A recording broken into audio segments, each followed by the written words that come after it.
but it's so draining as a Black person, just kind of going through this and seeing a lot of people in your own community in a different light, just seeing their reactions to a lot of things was really disheartening, but it was also just super eye-opening about how much more work there is to be done. So what are you guys doing? You're just kind of like a support group, kind of? Yeah, just kind of like a support group, and we just kind Okay. of boost each other's morale, share experiences, and kind of talk about what should we do next. So I know last Sunday we discussed going to this protest coming up in Ferndale for this Sunday, so I think that's what we're gonna do.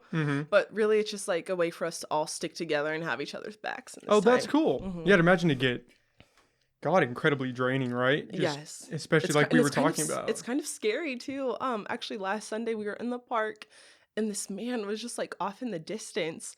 And I was just like, hey, we should maybe like keep an eye on him because he looks a little bit sketch. This white guy. And then he walks up to us and he had this stick in his hand.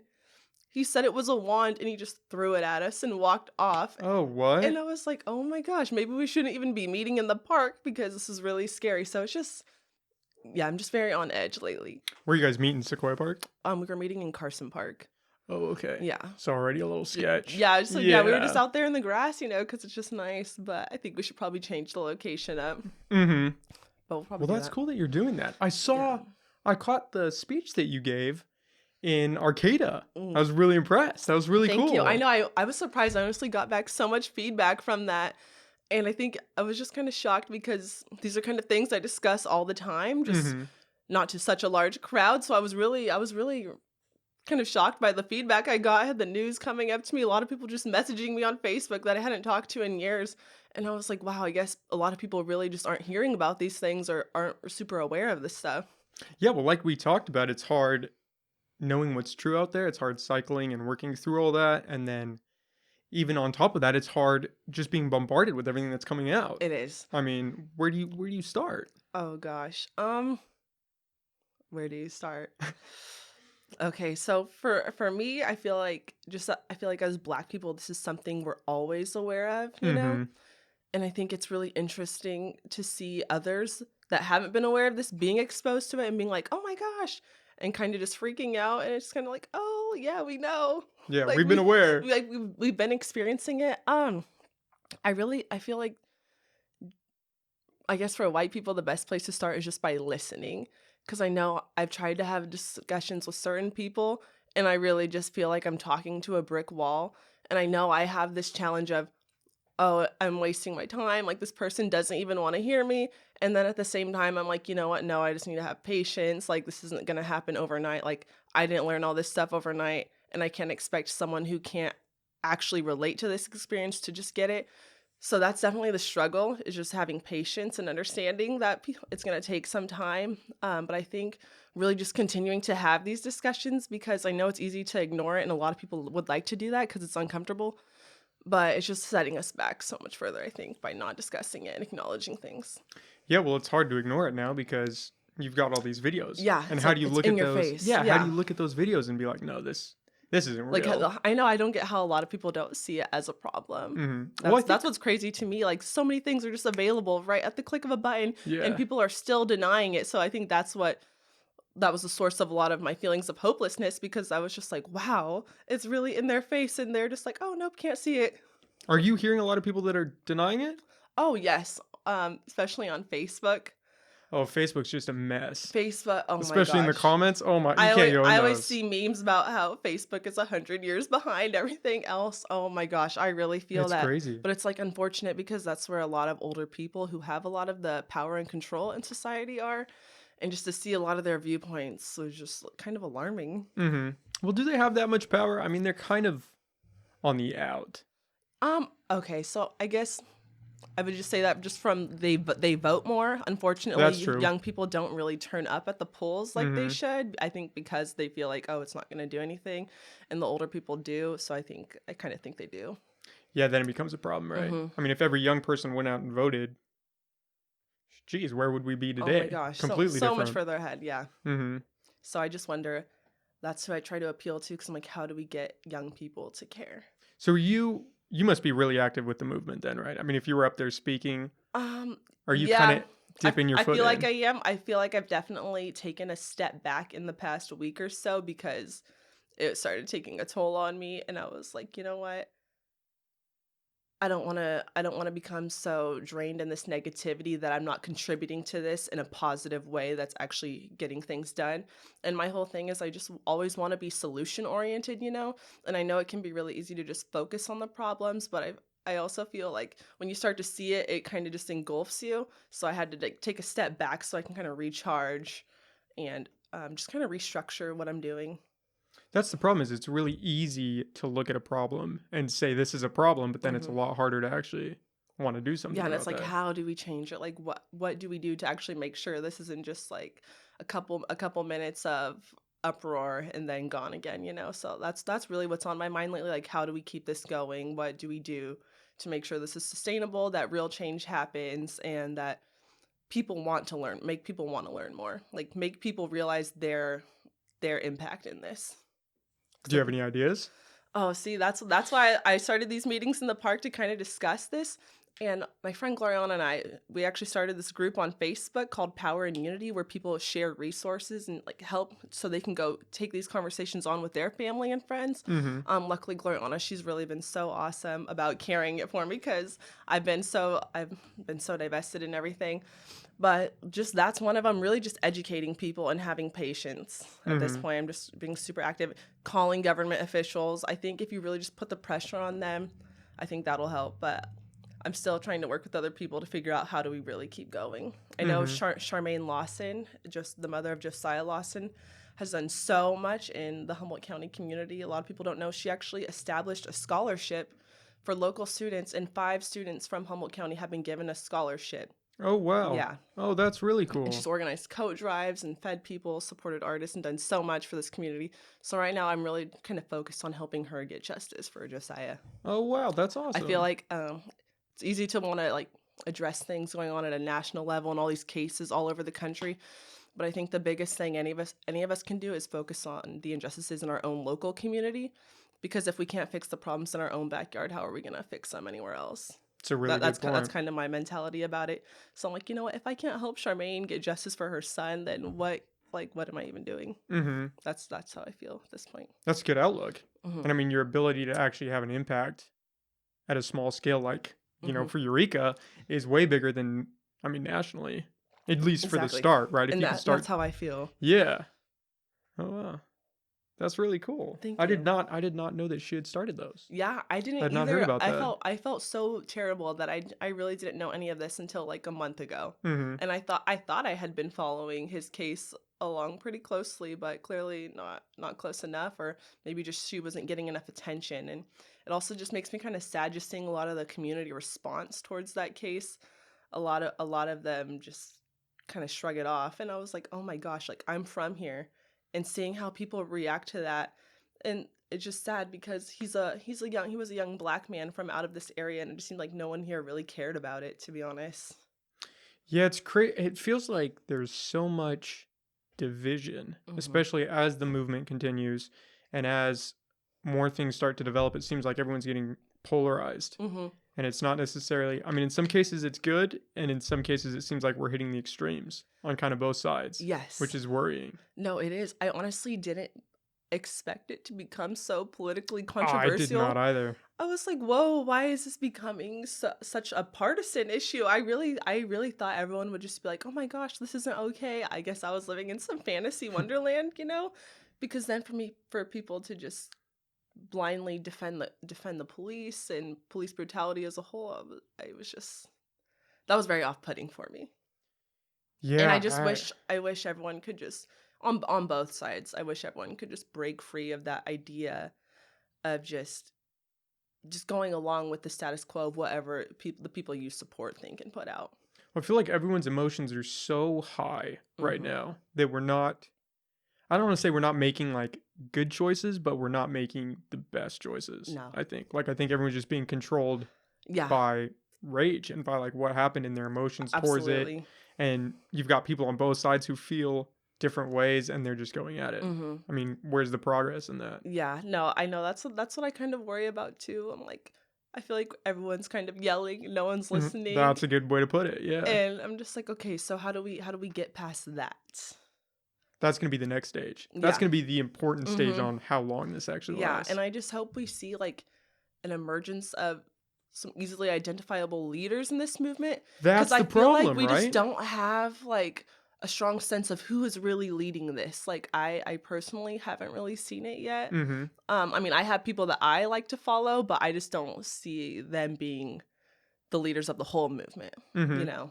I've talked about that on a few other podcasts. Is it doesn't seem like there's one unifying voice Mm-mm. that's coming out of all this. You have a bunch of little divisions all over the country Yes, that are doing radically different things. There's exactly. no general direction. There's no general response to these questions. It's I mean, you could look And anywhere and find anything. that's my fear right now, because I'm like, if we don't have leadership, where is this gonna Yeah, go? it's going to So burn that's out. what scares me. Exactly, it is gonna burn out. So I'm hoping that gets established within, hopefully, the next month or so, because it's necessary to keep things going. Which is we're all gonna be running off a cliff, I think, without it. I feel like some of that must stem from social media. I mean, with everyone having the ability to put their voice out, Yeah, it's hard to climb over that. it is, I think.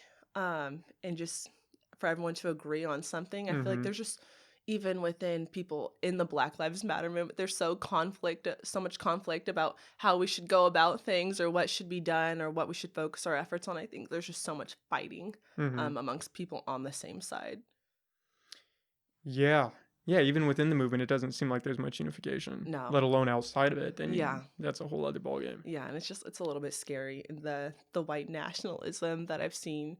Honestly, I have felt it over Trump's entire presidency. I've definitely experienced such heightened sense of racism since he has been in office, but this whole thing has really taken it to that next level. Mhm. And so I just worry, how are we going to find someone that can unite so many people without instilling such a sense of violence? Because for me, I feel like a lot of people want a civil war. Like, they want Yeah. these armed militias. Like, I really think that, and that kind of scares me, because I'm like, I don't want that. Like, I want people just to listen and understand others, but I think a lot of people want the violence and they want to resort to that. So I think that's why you see things kind of really heating up on both sides. I think it's the perfect storm, right? Everyone's been kept inside Mm-hmm. for months, and Not now able you to can, work. yeah, and Yeah. now all those emotions are at their tipping point, and then you can go outside and what? Oh, we're gonna go burn cop cars? Yeah, I'm in. Let's go do it, Yeah. right? Mm-hmm. I mean, how do you calm people down enough to have a rational discussion about what needs to happen? Those are the big questions, right? Like, It I mean, is. what do you It's a do? huge question. I wish I had an answer for I don't that. think anybody does. I don't think. Yeah. At least not yet. I don't think one's apparent. Mm-mm. And I think everyone just adds more fuel to the fire Yeah. at this point. So I'm just hoping that we can calm down and really figure out how we're gonna go about things. But I'm not gonna lie to you. I'm scared. Mm-hmm. I'm a little bit. I do get scared leaving my house lately. My mom is scared for me. Just because of the backlash, or just because? Just because of how everybody's emotions are so on high, and I don't Mm-hmm. want to see someone and that person be racist and just feel the anger of this, and want to take it out on me in some way. Mm-hmm. It's definitely, sometimes I think, oh, maybe you're just being irrational, and then it's like you turn on the news and another black person has been lynched, and so I'm like, okay, that's a little bit alarming. Was that a lynching case? I've been reading so much information. Have you heard about that? Did they actually? In Palmdale, there was one. I think there have been five Oh my God. on the news. Yeah, Wow. yeah. So What is I'm like, black happening? people are not just going and hanging themselves Yeah, from who does that in a trees. park? Yeah, I mean, I'm what? like, that is not a thing. Like, why are these being called suicides? That makes it So hard. to I mean, see what? that is that it's just really frightening, and I don't want to buy into that fear, but it's definitely something I have to still be aware of. Do you blame the media at all for any fear mongering? Oh, absolutely. Okay. Yeah. The media to me plays such a huge part in it, and just them not showing. They don't care about the peaceful protests. They only cared about the ones that got violent and out of control. And I know that it seemed like things had settled down to a lot of people. And then I had a friend who was in Switzerland. She'd messaged me. I think this was like last week, maybe not even a week ago, that she had just gone to a protest with 15,000 people. Yeah, and it was so Oh wow. yeah, And I was like, wow, of course there's no coverage on that though, even though that's huge. But I think the media is definitely responsible for a lot of what we're seeing. And even with the peaceful protests, it's almost like these news outlets are almost egging it on because they're justifying it. They're like, "Oh yeah, this is a great form of expression." It's like burning down businesses. I mean, that can't be the answer, can it? No, I think the burning down businesses is a lot of people just feeling so angry Hmm. and just helpless. Like what we've done all the marches for the past few years, nothing is getting done. This is still happening. And so I saw that as just people letting their anger out, and then I saw that also as a lot of people seeing a situation and taking advantage, which was quite Yeah, how many unfortunate. people are just out there? Exactly. They Not don't care about I'm the sorry, but I cause. think so many people that were partaking in the riots are not actually thinking about Black Lives Oh Matter as a yeah. whole. Oh So yeah. so I think that really sucks. You have people like that out there sabotaging things for the people that really care. But I try not to focus too much on that. Just like I try not to focus so much on individual bad apples. I just want to focus on addressing the system as a whole, Hmm.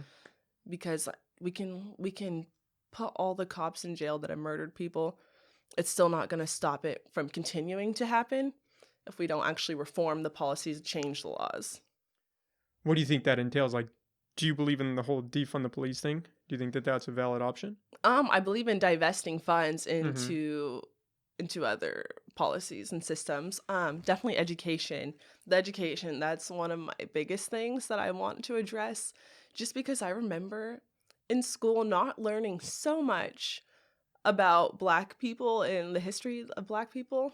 Um, and I just remember in college, all of a sudden, I'm learning all these things, and it really just gave me such like a sense of power and identity of who I am that I Hmm. never had in high school. Like I'll tell you, in high school, I just felt like I was like enslaved in the mind almost, because I didn't really have a strong sense of identity of me as a Black woman. Like I didn't really know anything. It's like all you learn in school is like, oh, Black people were slaves and then they were freed, but the education system doesn't give you the tools to make the connections to from slavery to the state of the conditions of Black people as a whole today.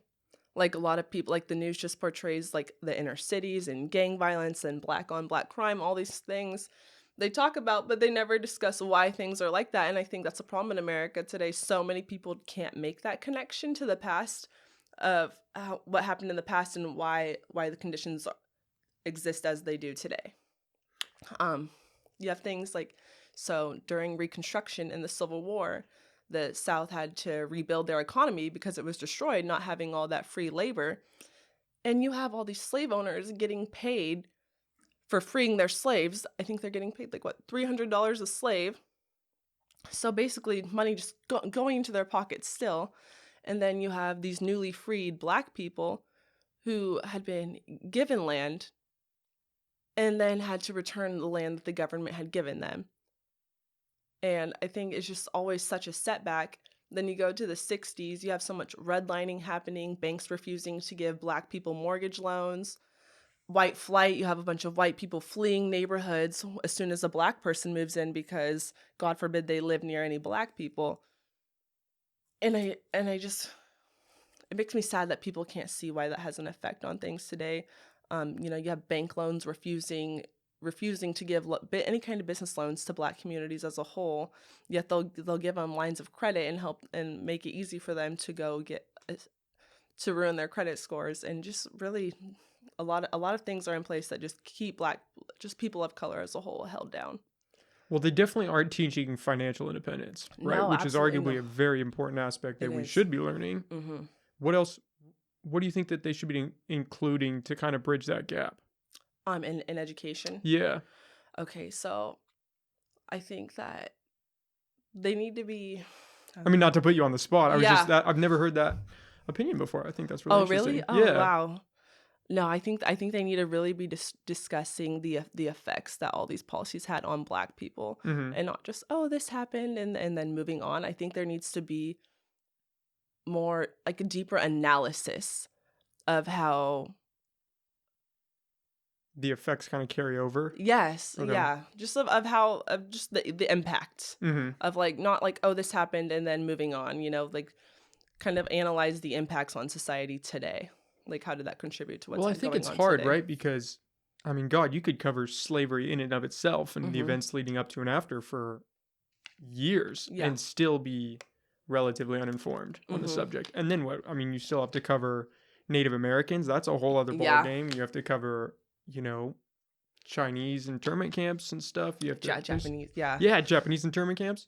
Um, I you think know, the they need Latino to though revolts. I because like mean, today even just like with Native American people, you see so many people talking down on reservations and life on reservations, but you don't see anyone talking about the washing of their culture out of them, of the school, making Native American children go to these schools and cut their hair off, and just the trauma that was imposed on Native American on Native Americans, on Black people, on many people. And I think a lot of people aren't able to identify how generational curses really can affect a people.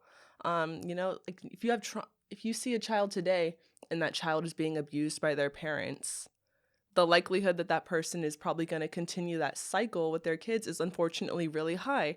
So imagine you have a whole group of people that have just been beaten, enslaved, raped, and murdered. Like what do you think is going to happen?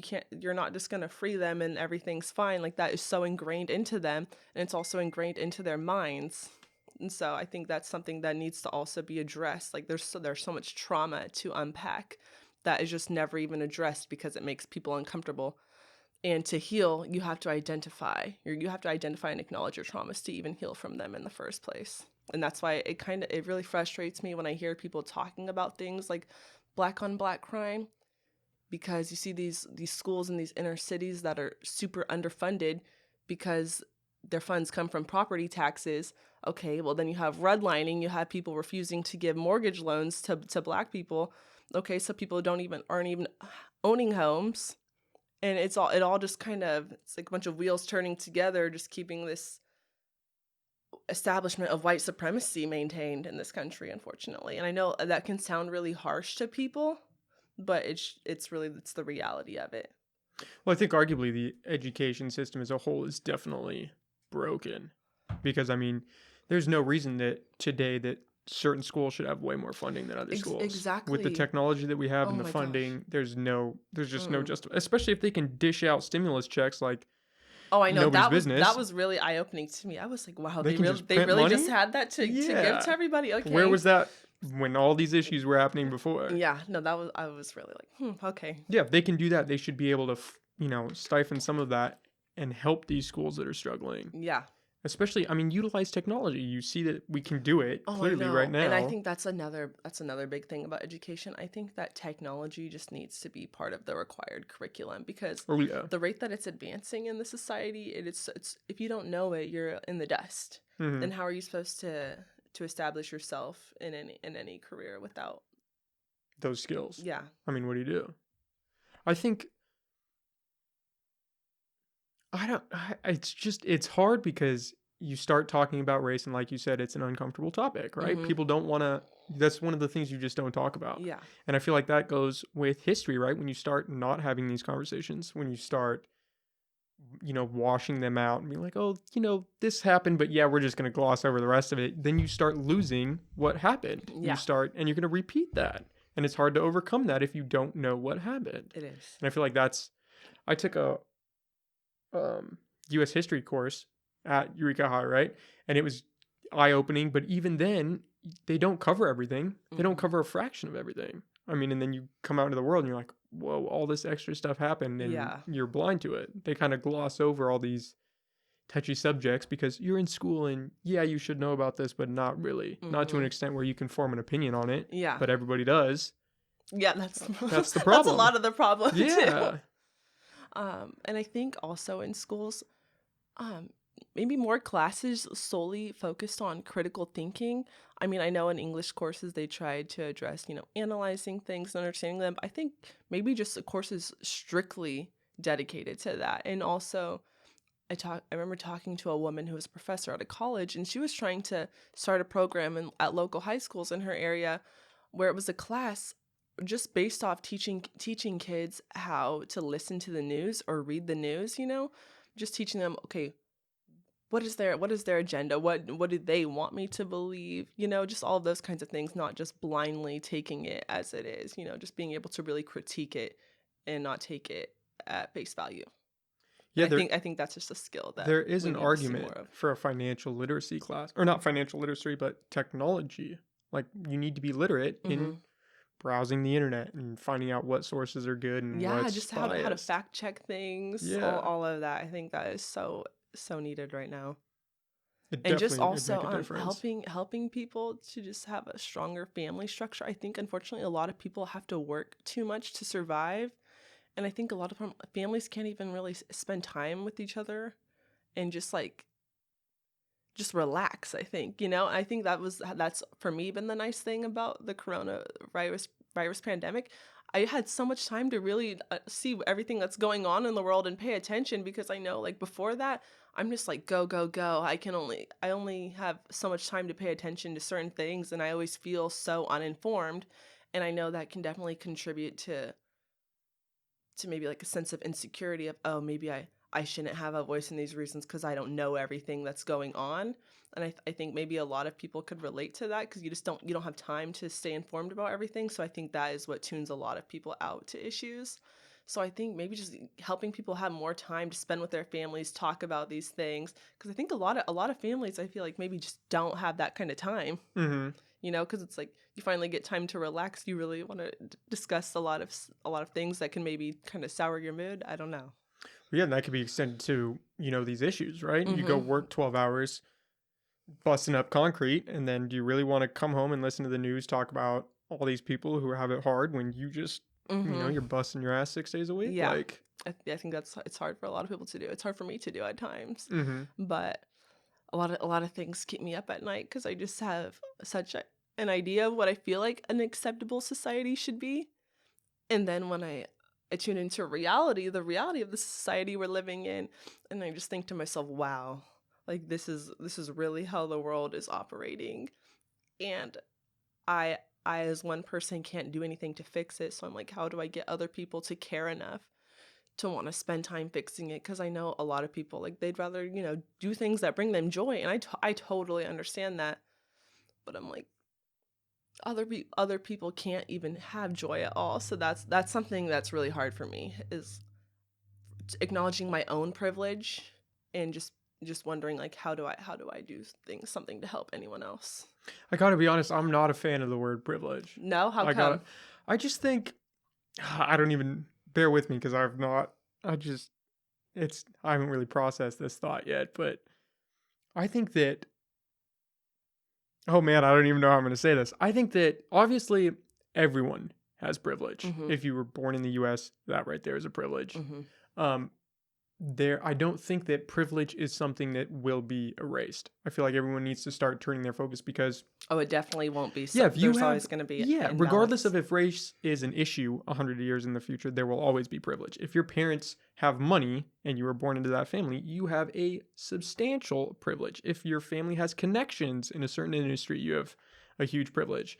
I think that everyone is so consumed with these labels of, oh, privilege, hashtag white silence, or hashtag, like, all these things. Everyone's so attached to these ideas that they're not looking at the root causes and addressing that, right? So we can't solve privilege, but we could work at creating some initiative that, helps those in poverty rise up out of poverty. Okay, and then maybe we erase that privilege a little bit, right?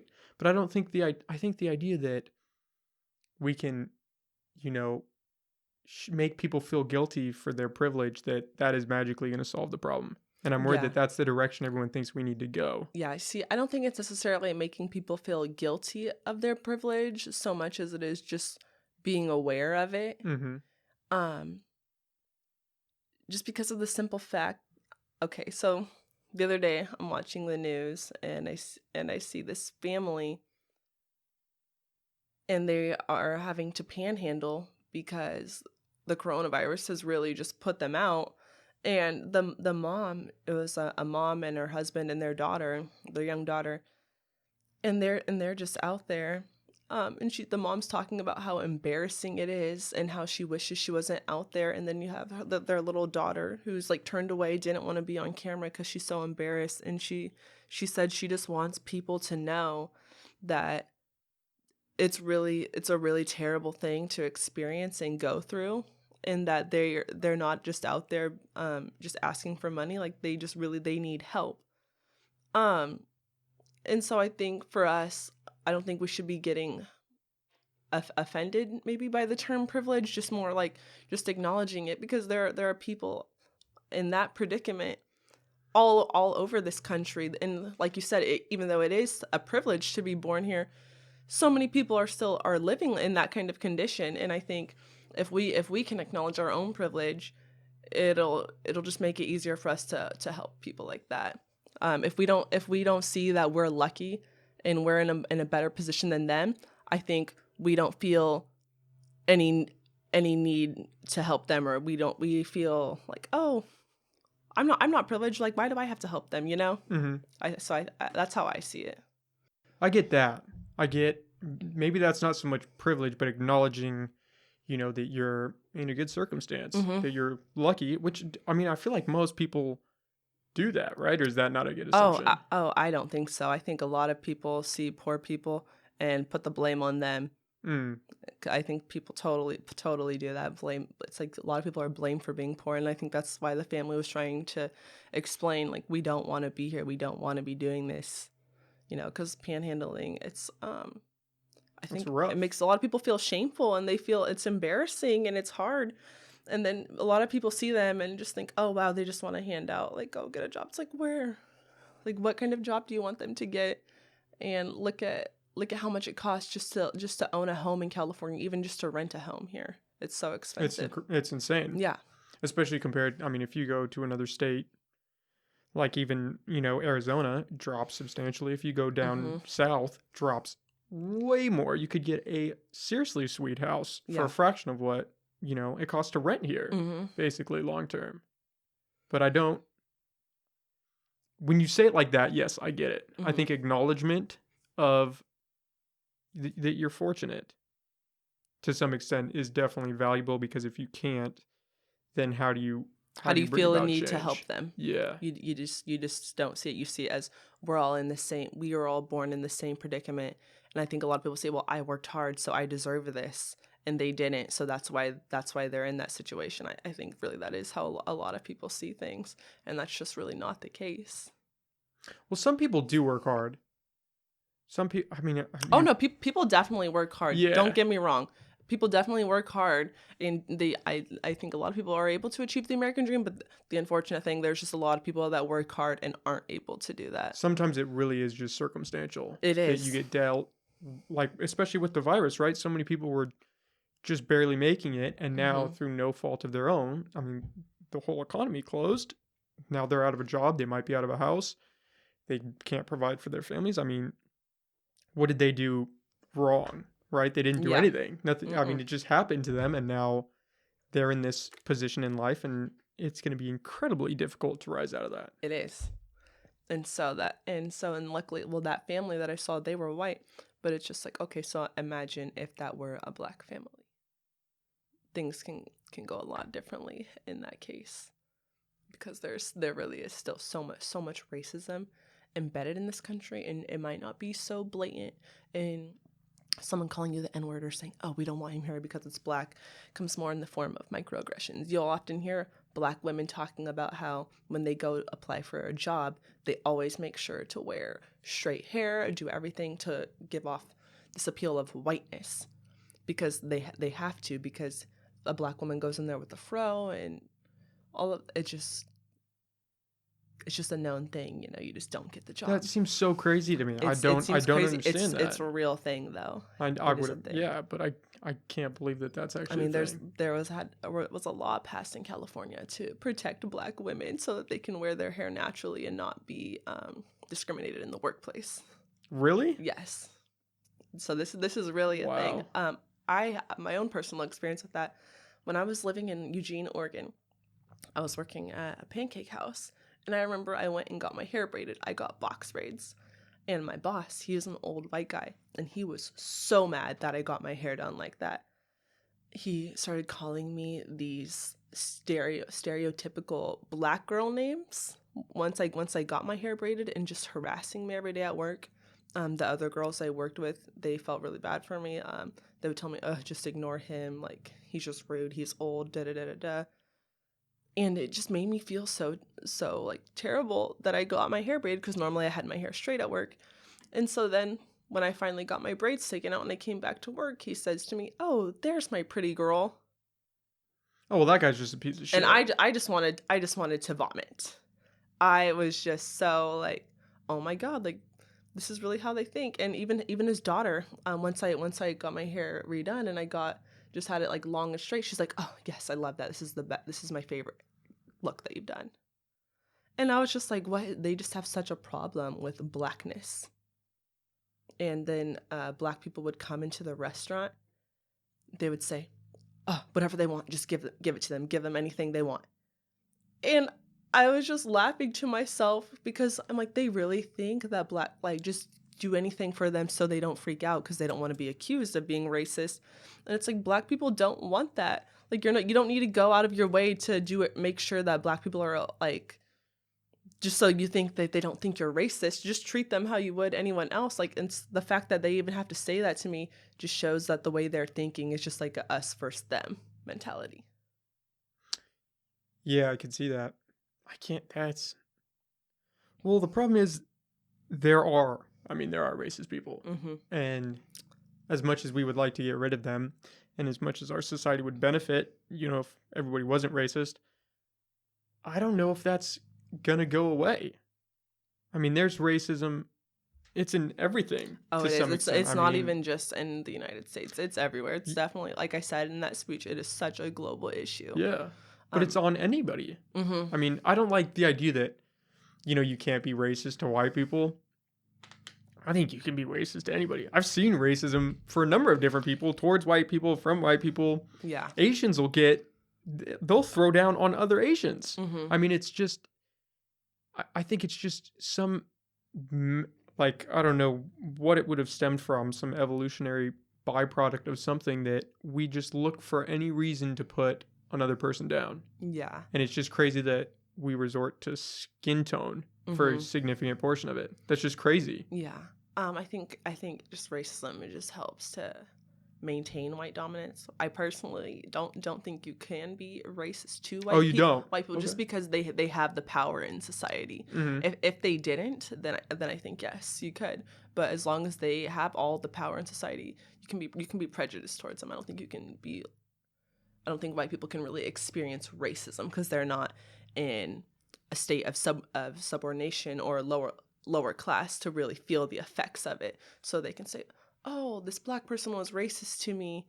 They don't like me because I'm white." But it's like, okay, how has that really impacted your life? In society, how does that really impact your life? So it's more so a power dynamic. It's totally a power dynamic. That's I think that's what this is all about. And I think that's why once slavery was abolished in 1865, you have all of these in the South. You have a lot of poor white Southerners who are super angry, because now technically they're on the same level as these black people.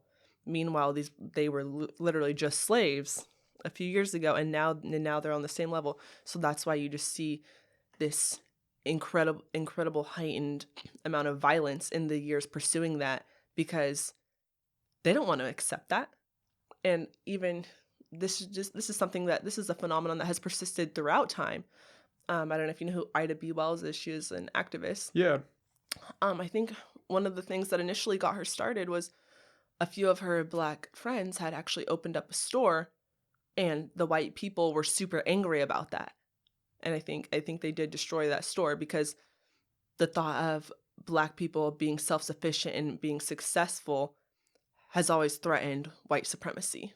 And I think that's also why you see what happened in Tulsa, Oklahoma, the Tulsa Race Massacre. You see these completely self-reliant, thriving black communities, and then you see these racist white people going, "Oh, wow, they really think they can do that." and you see them drop bombs on U.S. soil. Is it racist white people or is it just racist people?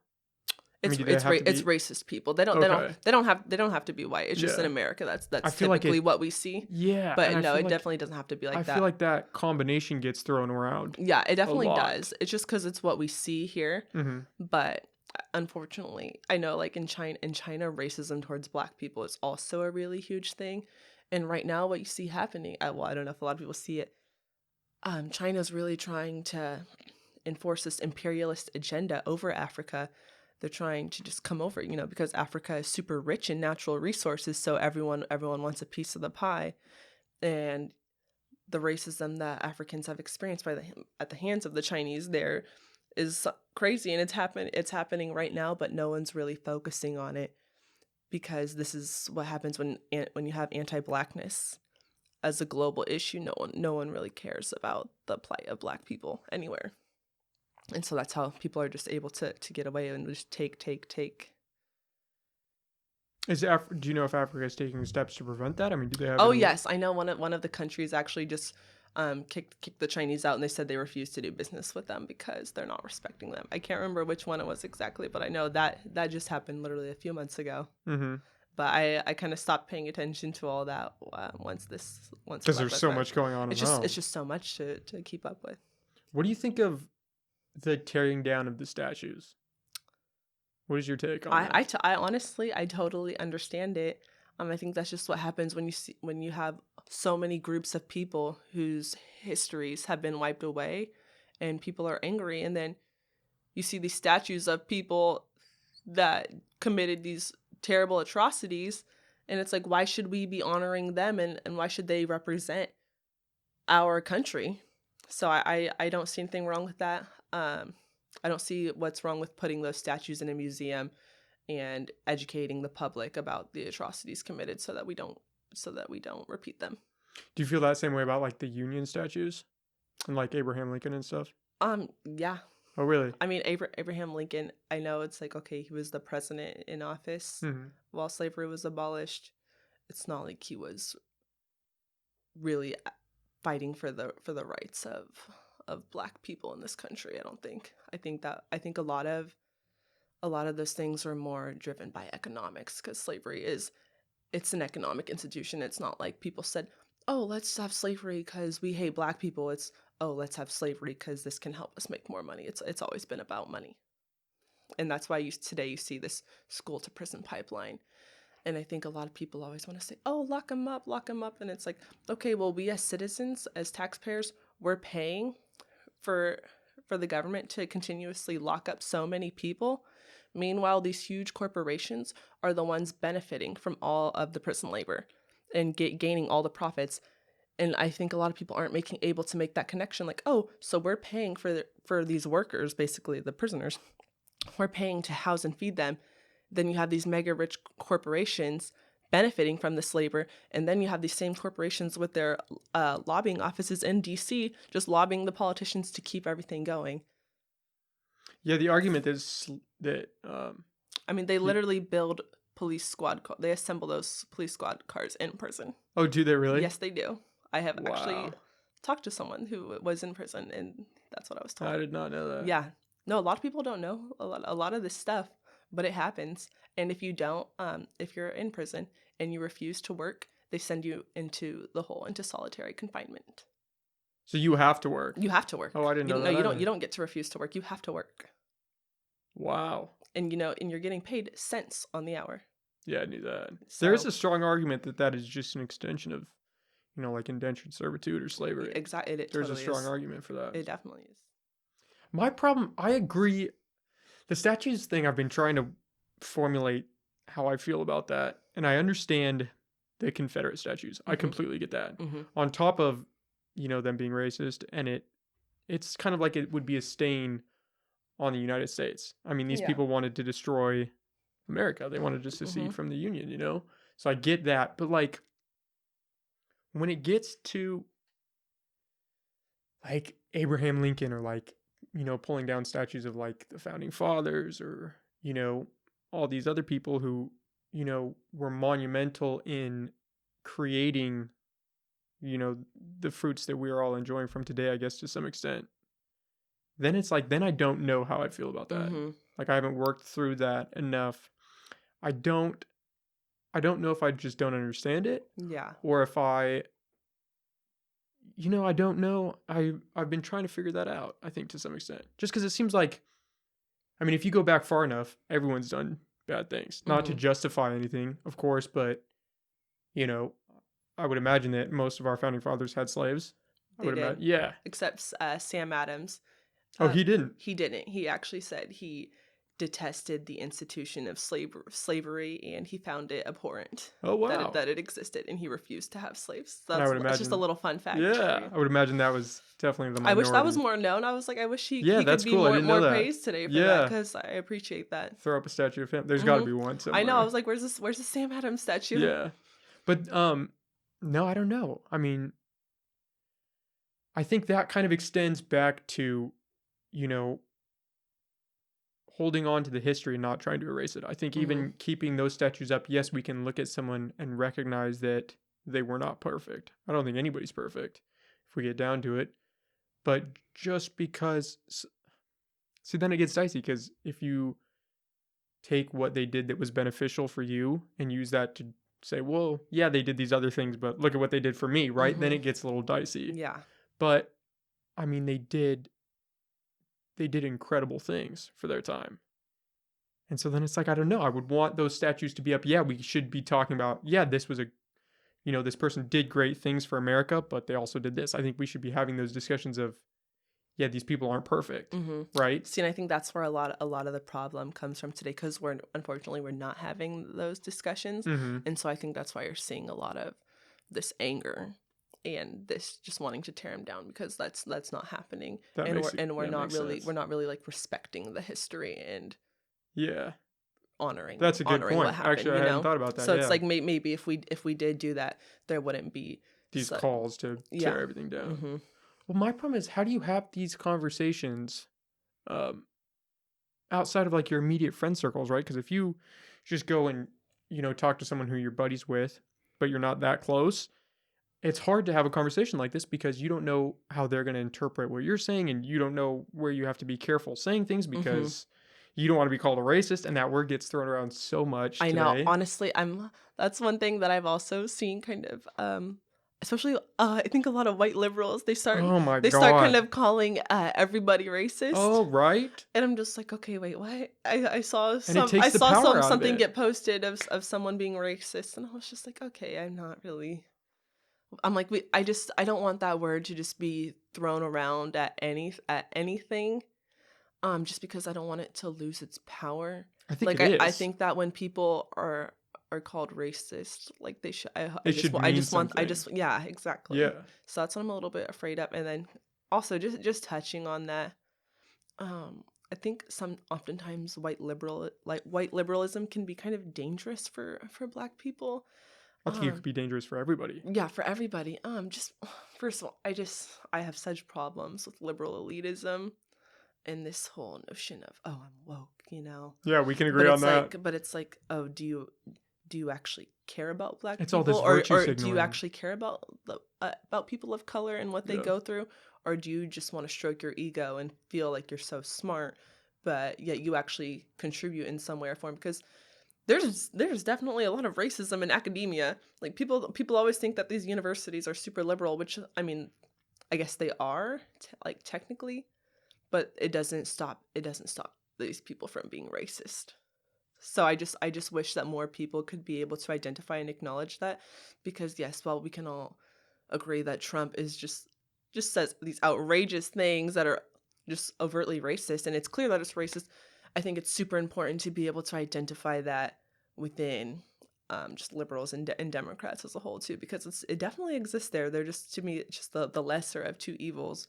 But I think that's why we haven't really made it that far as a society, because we just always, a lot of people tend to say, oh, well, they care. I'm like, no, they don't care. I think that is my problem with That's why. universities Mm-hmm. is you get indoctrinated into these far left extreme views. Mm-hmm. I mean, you walk onto a campus and it's like it's a different world. It's so far to the left. It's, I mean, which is good in some ways. Like some of their views are good and would be great if they were implemented in society, but some of them are, it's too far. It's just too far. It's like, what are we doing here? What do you mean? Yeah. Well, oof, where do I start? I think that if you, however you identify, I think that's great. I mean, it does not affect me, and I'm a firm believer that if something does not affect me, then my opinion on it should be limited, because why do I care how you identify or what you believe your sex is? Like, that is great. I support you. I'm totally for it. I think that's great. I think you should be able to do what you want to do. But I don't think that, like, reducing speech to some extent, right? I think that when you start reducing people's speech, even if it's speech you don't agree with or you don't like, I think that's how you get these polarized bubbles that lean the opposite way. Yeah. And I think a lot of the, I think the reason that we see Trump in office today is because the left, the extreme left, went too far, and the right, moderates, and the extreme right all, revolted against that and bounced back with, okay, well, you guys want to go this way? We don't want that anymore. We're gonna flip. We're gonna turn and do a 180. I really see that point. I definitely feel like that is kind of what happened. I just worry, like what you said about hate, just like let free speech and just letting people say what they want. But I just wonder, at what point does that become a harm to society? Well, I don't mean like hate speech. Like, you shouldn't be able to, say racial slurs to people. I don't think that doesn't benefit anybody. But I've talked about it before. If you, on Twitter and stuff, if you dead name somebody, do you know what that is? No, I don't. So if there is a person who transitions, right, say from male to female, and you call them, you use male gender pronouns, you can get banned from Twitter. Okay. Right? Yeah. And I have a problem with that, not because I'm, anti-transgender or I don't like transgender people. I don't like the censoring, because that isn't hurtful speech. That's just speech that you don't like. And I think there's a distinction in that, right? Because if you start censoring speech off of what you don't like rather than what is, genuinely not constructive for society, then you start getting into problems, because then who censors speech, right? So now what? We can't say, like, if you say retarded, people get mad at you, which that's just, we're putting too much weight into some words. Other words, yes, it's valid, but some words it's like, what are we doing, guys? Why we're going to start censoring speech just because it doesn't make us feel good? Like, that's kind of where my problem stems from. Just because I think in today's world, we're teaching kids that the world is going to make you feel good. The world is going to do things that, you agree with. And if you have a problem with it, then then tear down the system. But the world sucks sometimes. The world is a bad place. You're going to go out into it, and things are going to hurt you, and they're going to break you down. And what's important is you get back up. And that's what we should be teaching kids. Is not everyone's going to be nice. Not everyone's going to want to be your friend. But as long as you can find something inside of yourself that you can use to, keep yourself grounded in who you are, because their opinions don't matter. That's what I think should be the takeaway from everything, But I feel like with the extreme left, it's the opposite.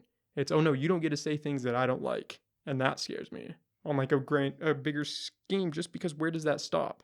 I think.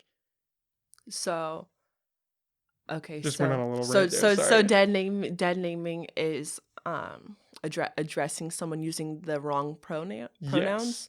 Okay, Yes. and is that something that is done intentionally or by accident? I've seen cases where it's done on accident, right? So the person may have previously been called Max or been a guy, and the person was like, oh, whatever, dude, which gets thrown around. It's gender neutral. Everyone calls everyone dude. Banned from Twitter. Okay. And usually, to be fair, it's these Republican voices, which, I mean, we're just censoring views that we don't agree with, I think, to some extent, which is dangerous. No, that definitely is dangerous. Yeah. I do wish I was able to sit down with more conservative individuals and just have discussions.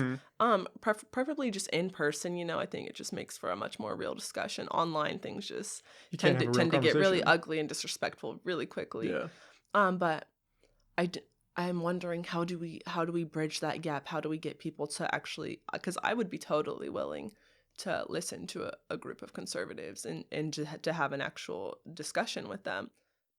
I don't know that they would want that. It's as long as it's productive, is Yeah. my point. If we're just going to get up there and start cussing at each other or start bashing each other based on other things, then okay, what's the point? It's like talking to a wall. It is. But if we can go up there and actually, work through our ideas, I think that's how you see people change. I mean, I think it just comes also just from a place of just like being respectful. So yes. so I could understand how, like, if a trans person had told you their pronouns that they'd prefer to be addressed by, and then the person refused to use those pronouns because they don't believe that person, like they don't believe, a lot of people just don't believe in that trans people, like, in who they are as a person. And I think obviously they're not going to want to listen to someone who won't even acknowledge who they are as a person. So I think that's important. I'm not talking just for like the censorship. I'm just talking about people just coming together and having a discussion. I think on all sides, everyone has a responsibility just to have just respect for others. Just like, okay, how do they want to be addressed? Just like treat people how you want to be treated, basically, kind of thing. Well, yeah, you don't have to like the person to be willing to talk to them and treat them with respect and have a conversation with them. Like, you don't have to agree with it. I just think if Yeah. everyone just was like, okay, well, this is how they want to be addressed, I'll address them this way. Yeah, I think the respect is missing, and especially with something like being a transgender like that, it's already a conversation that's out there, and it's harder for some people to have, and people have beliefs different ways, right? And so then it's hard, right? It's just hard right there, because if you go into it and you're like, okay, I don't even believe, I think that you have, what do they say, gender dysmorphia, or it's some mental disability that is causing you to feel this way, then it's harder to have a conversation with that person, I feel like. Which I would understand. But I don't think that censoring them and censoring their views just because they don't agree with you, I just feel like that's dangerous. No, I think it's definitely dangerous, and I think, like, you kind of echoed this sentiment. I think it's why we are where we're at today.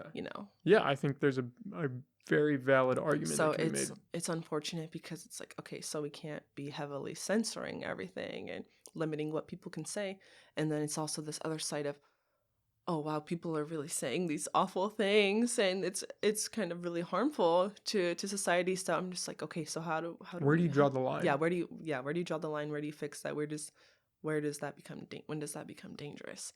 And I know at HSU, I don't know if you recently saw the video of the students saying the N-word repeatedly. I had Dustin on the podcast last week, and we actually talked a little bit about it. Yeah, and so a lot of people said, oh well, you shouldn't be expelling them over hate speech, like they can say that, like. And I'm like, okay, the girl is studying criminal justice, and this is literally the system that we're all fighting to fix right now. And also, we're all students at this school, and we all want to hold each other accountable. And if a lot of the people don't want that person representing a place where where everyone's paying thousands of dollars to get this degree from, and then also allowing her to go out into into that system and work in that field, then for us to all know that that's how she thinks and still allow that to happen, I think is really dangerous. When I was talking to Dustin about it, I kind of had a more middle ground approach, I guess. I don't agree with what she said. I think it's pretty messed up. I think I don't know if she was just saying some salacious, wild things just to try to get a reaction out of somebody, or if she thought, she had like 2 friends in the video or something. I don't know if they were hyping her up and they thought that this was a good idea. I don't know what was going through her head, but I don't know if expelling her is the answer. I think that, because if you expel her, there are 2 possibilities, right? She gets shamed so much that she turns her opinion, which might not be a bad thing, right? If she isn't racist, if she was racist, then she wouldn't be, right? Or she then gets hyperpolarized and leans into that group, and who knows where she goes from there? Maybe she leans into those views and becomes even more racist, and then Mm-hmm. links up with other racist people, and you just have this group of racist people that are now in this bubble because they can't do things. Yeah. But if you leave her in school, and maybe this wouldn't happen, I have no idea, I'm just speculating, but if you left her in and you had people talk to her, I'm pro conversation, right? So if Mm-hmm. I don't agree with you, I want to talk about it. I want to try to understand where you're coming from, maybe adjust my opinions, or, maybe make a valid argument that adjusts your opinions. Mm-hmm. And I think if people talk to her and are like, okay, first off, like, what were you doing? Maybe, I mean, I don't want to, it's hard because I don't want to justify it, right? Mm-hmm. Because it's not a good thing. But maybe if somebody talked to her, you could change that. I think through conversation is how you change someone who is racist into someone who's not racist. Mm-hmm. There's a guy, and I can't remember his name, and I feel so bad about it. He is a black musician. He plays jazz. A really great jazz musician. The guy that goes to the KKK rallies. And converts people. Mm-hmm. He's converted. It's like 150 members that he's converted. Yeah. And I think that's just crazy. That's awesome that he does that. And he does that through talking to them. Mm-hmm. Whereas most people, myself included, I'd be like, okay, F you. Like, I don't want anything to do with what you guys are doing. Just stay over there. You know what I mean? And that's what kind of opened me up to this new opinion, is that maybe through talking to people like that, maybe that's how we get through to them. Yeah. I mean, because clearly shutting them out is not working, because there's a ton of people who are racist still out there. So what? I don't know. Maybe, I think it's just the struggle with that is, okay, so we're already having to deal with with a society in which we're the minority, and we do have so many racist people, and then okay, and so then now we also have to take on the burden of educating these people when they are the ones who really are in control of the society. So I think for me that's really hard, and also being able to go to college, like not everyone is able to do that. I don't like this word, but that in itself is honestly it's a privilege. It really is. Like if you're someone that you can afford to not have to work a full-time job for 4 years, and you can go get a degree, which is something that only I think 7% of people in the whole world have a 4-year college degree. Wow. Yeah. Whoa. And so you're able to go be one of those lucky few. I don't know. I just think you should have to be held to a higher standard. And I think when you're using terms like that, there's gotta, I don't know, I think there's gotta be some kind of price to pay. And I saw her apology, and it was just oh, I didn't see her apology. It was just so weak. It was just, I yeah, swear a lot of these people are just getting this like template apology, because all these apologies look the same. I'm like, are you guys just sharing this little template around, putting your names into a Word doc? They're just passing that's what it looks like. Yeah, not genuine at all. Yeah. So I was, that was unfortunate. Like I wanted to see something genuine, and then I didn't. The frat never addressed it either. Oh, it was a frat. That was the guys. Does not surprise me at all. And the fact that it doesn't surprise us is just unfortunate in itself. Well, part of the reason it doesn't surprise me is I was in a frat for a little bit, but these are just kids, and I'm not justifying their actions. I'm just saying they're not even fully formed yet. They have wild opinion. Most people in college have no idea how the world actually works, and they're just spewing things, 90% of which should just be thrown away, because it's like, you don't even know what you're talking. You think you know, you have no clue. And I don't know where I was going with that, actually. It just, I don't know. I mean, obviously the only reason she apologized is because it blew up, right? I can't imagine she would have apologized for any other reason. Maybe she feels bad. I wish she would have apologized to the girl that she sent the video to, or just maybe even acknowledged in her apology that she did go out of her way to apologize to that girl. I'm like, that's the very first person to apologize to.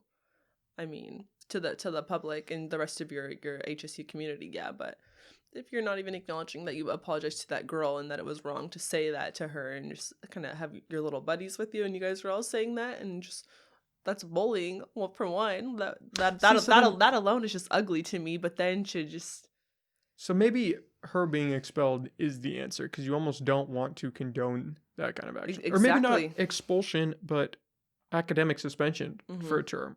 Some consequence almost seems Something like, more than not being able to partake in extracurricular activities. oh, that was her punishment? I think that's what all of them received. They weren't allowed to partake in their extracurricular activities. I'm like, okay, that is nothing. Mm-hmm.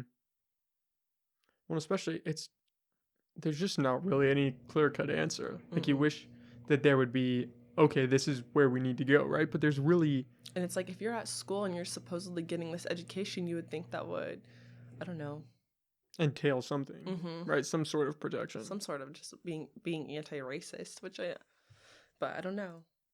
So I don't know. I don't like the thought that someone with that mindset can be on campus with me, like that I have to share halls with this person, and they get to get the same degree that I'm getting. Well, I'm out here trying to help people, and then there's people like that want to go into the criminal justice system, of all paths to take with that mindset.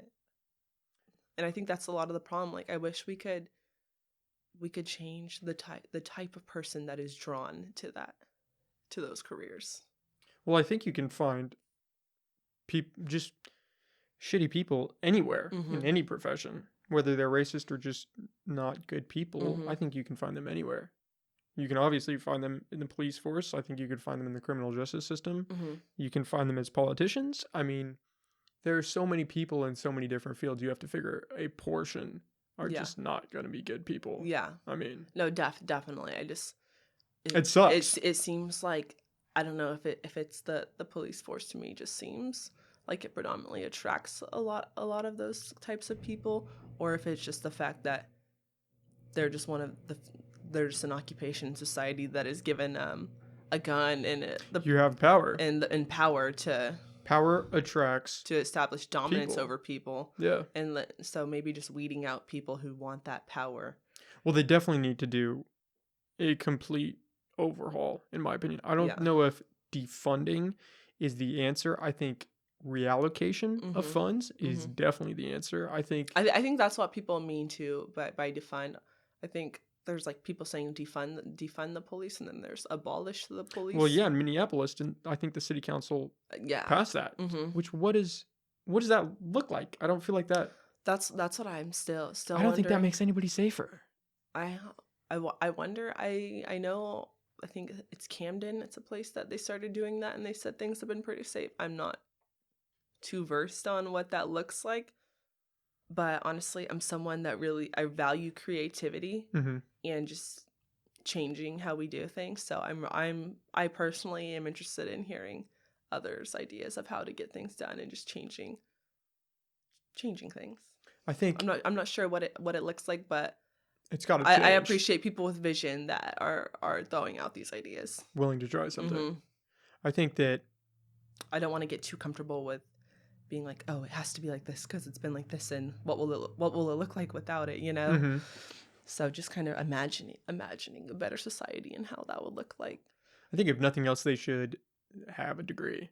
I think so too. Yeah, and on top of that, they should have like actual de-escalation training, and they should have. We were talking about it. I was talking about it the other day with Austin.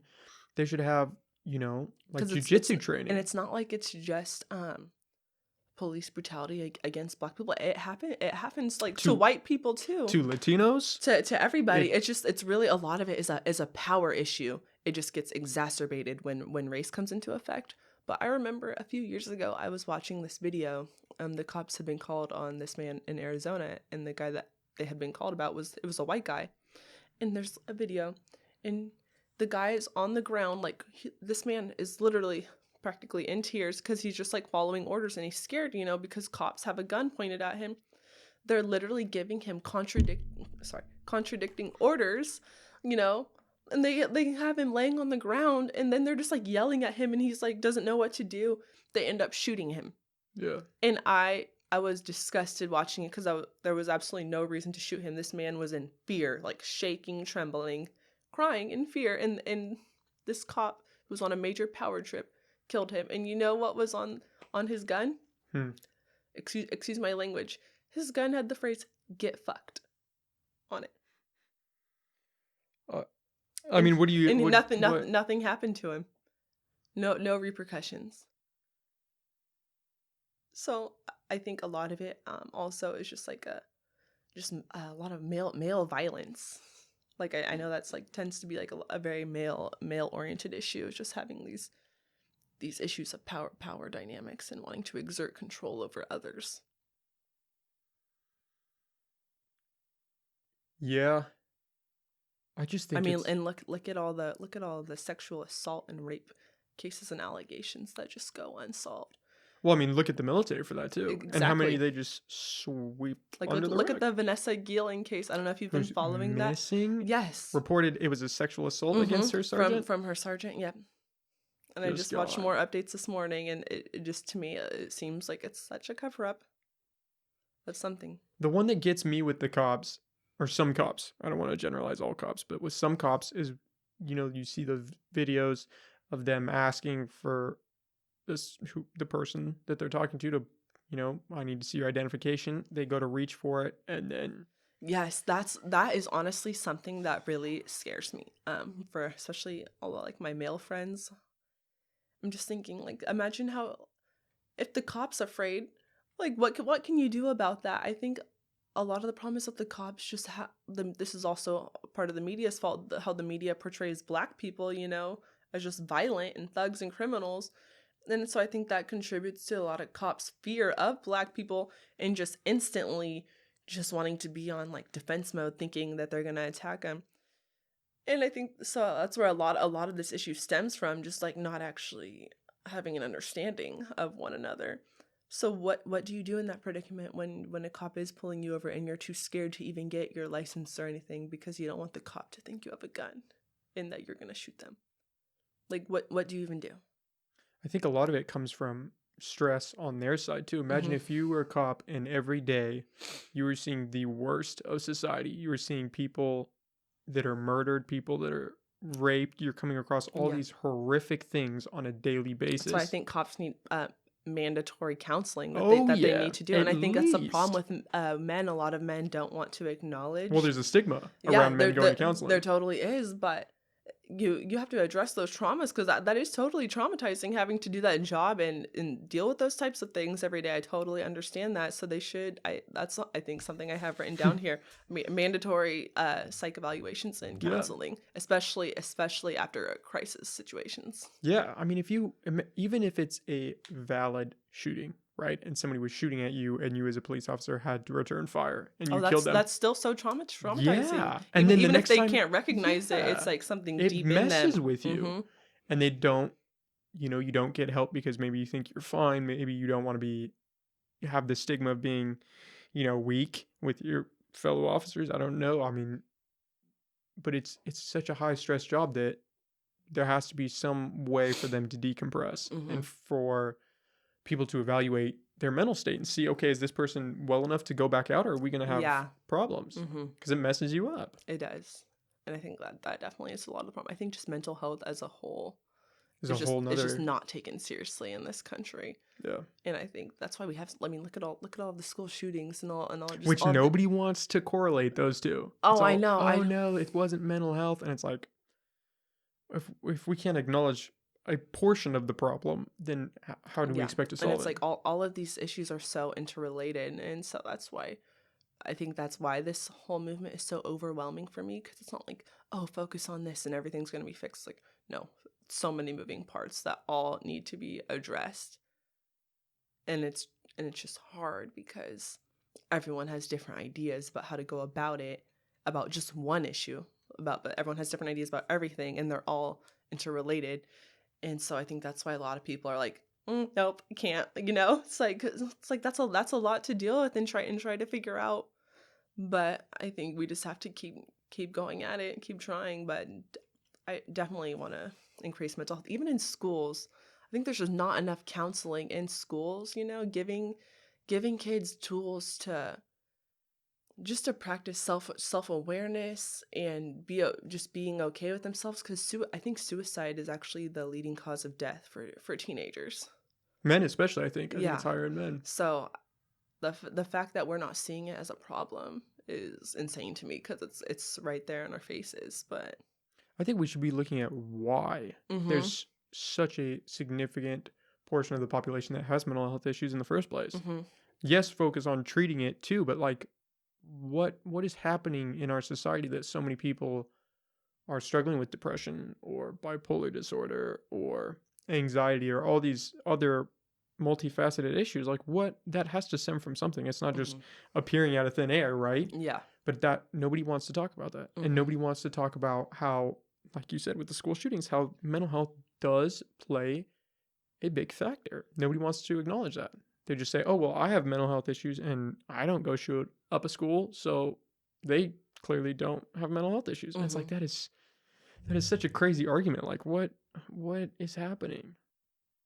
Yeah. Okay. So the mental health issues. I feel it's crazy, because you see these like kids that do shoot the schools up, and it doesn't always seem like they come from necessarily like these from bad families, and I think people just always want to they just kind of want to put people in a box.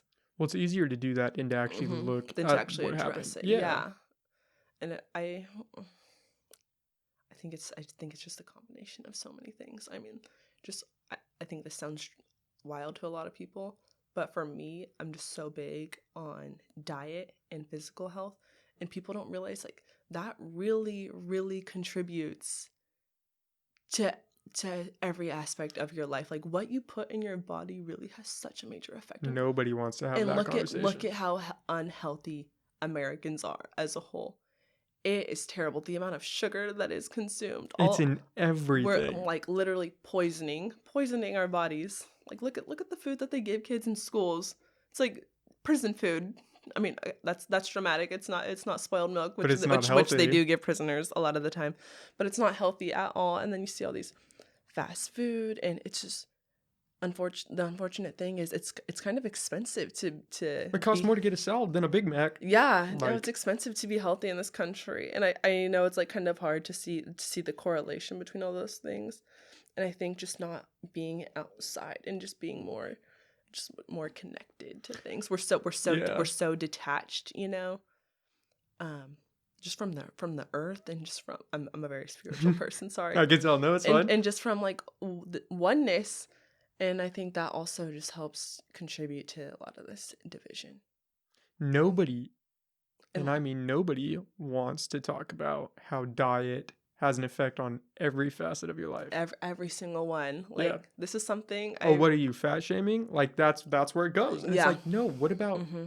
Being healthy. just being healthy? Yeah, no, that's what I worry about. Like I try oftentimes I get a little bit nervous to have this discussion about eating healthy because people say, oh well, people can't afford to do that, They get and very and defensive. I get that it can be expensive, but you can there are always ways, finding ways to do things. And just imagine if all schools had gardens and kids had to learn how to grow their own food. I don't know. I think that one, I think it's meditative in itself, provides kids with a release. Two, all humans should know how to grow food. I don't You I think? don't think that is such a wild concept at all. I know I'm getting kind of off topic with No, this no, no. with this This is mental health talk, no, it's but to me fine. this is just all so related. And Yeah. like I said, I just like discussing ideas and how it just change of the status quo. And I don't know, that's something I really wish we could see. I think it was Steve Jobs' wife. I think it was her a few years back. She had this contest going on, and you had to develop a different set of a different curriculum for schools. Just like a different way of how schools would operate, how they would be run, because she wanted to see new ideas, things that were just more effective and beneficial for the people. And I really I gained so much respect for her from that, because I'm like, that is what we need in this country. Like, why do schools still operate exactly like they pretty much always have, like how come no one's really checking in on these students? And it seems like, to me, it's just unfortunately a lot of it, like everything in our society, is driven by money. Yeah. You're punishing kids for truancy because you're not able to collect funds when students don't show up at school, but you're not saying, "Are you okay? Why are you missing so much school?" Or punishing parents. because they're Punishing, yeah. I can't remember where it was, but in some city they threatened jail time, or Hmm. not jail time, they threatened to take the kids and put them into, another custody because they were truant. And Yeah. it's like, you're gonna working parents who already, are on the edge, and you're gonna come take their kids because their kid isn't going to And school every day. and the trauma that causes on the kids, that's the absolute worst thing to do in my opinion, unless absolutely necessary. Breaking families apart should never be the option, because that, to me, I think that causes so much trauma, and then it's just so cyclical. It just gets passed down to the next generation, to the next generation.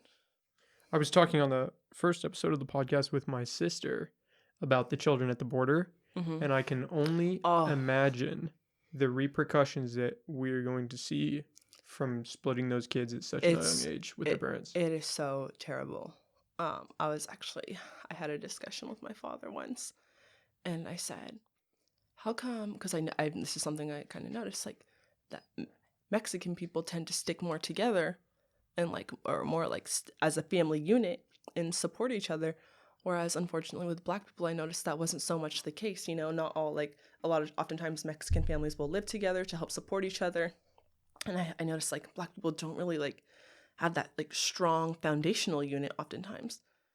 And he said, well, it's because, think about slavery and how people were separated from their parents, and you don't have that family structure, so those values are not instilled into you, and you don't have that. And over time, like, what do you think? It's not just going to magically get better. And so I just think of all those kids. That is so many people whose lives they're damaging, but not only their lives, all, like, Generations. generations to come. And I'm like, that is it breaks my heart.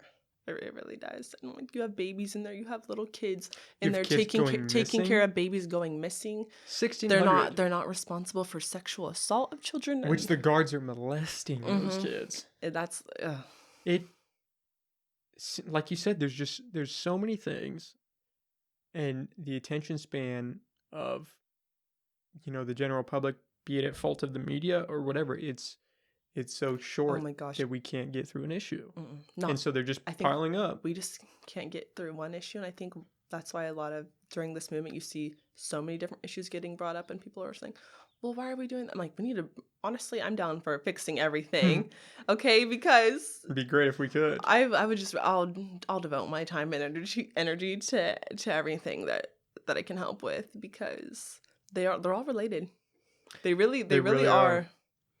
Like, I know it's easy to look and see and be like, oh, well, that has nothing. What does ICE have to do with Black people experiencing police brutality? It's all one big system. Yeah. And even police brutality isn't just a Black thing. If you fix the police, you help I know. I'm like, everyone. why aren't? Well, I'm like, so I see some white people saying, well, they do this to white people too. I'm like, okay, you So should you be should, yeah, upset. you should I'm like, be why are you just so? out Why are you there. just okay with that? And that's what I also just, I worry about society, because I'm like, why do people really just accept this? I think it's because I don't know if it's negligence or if it doesn't affect you Mm-hmm. directly, then you can kind of, You can ignore it. yeah. Yeah.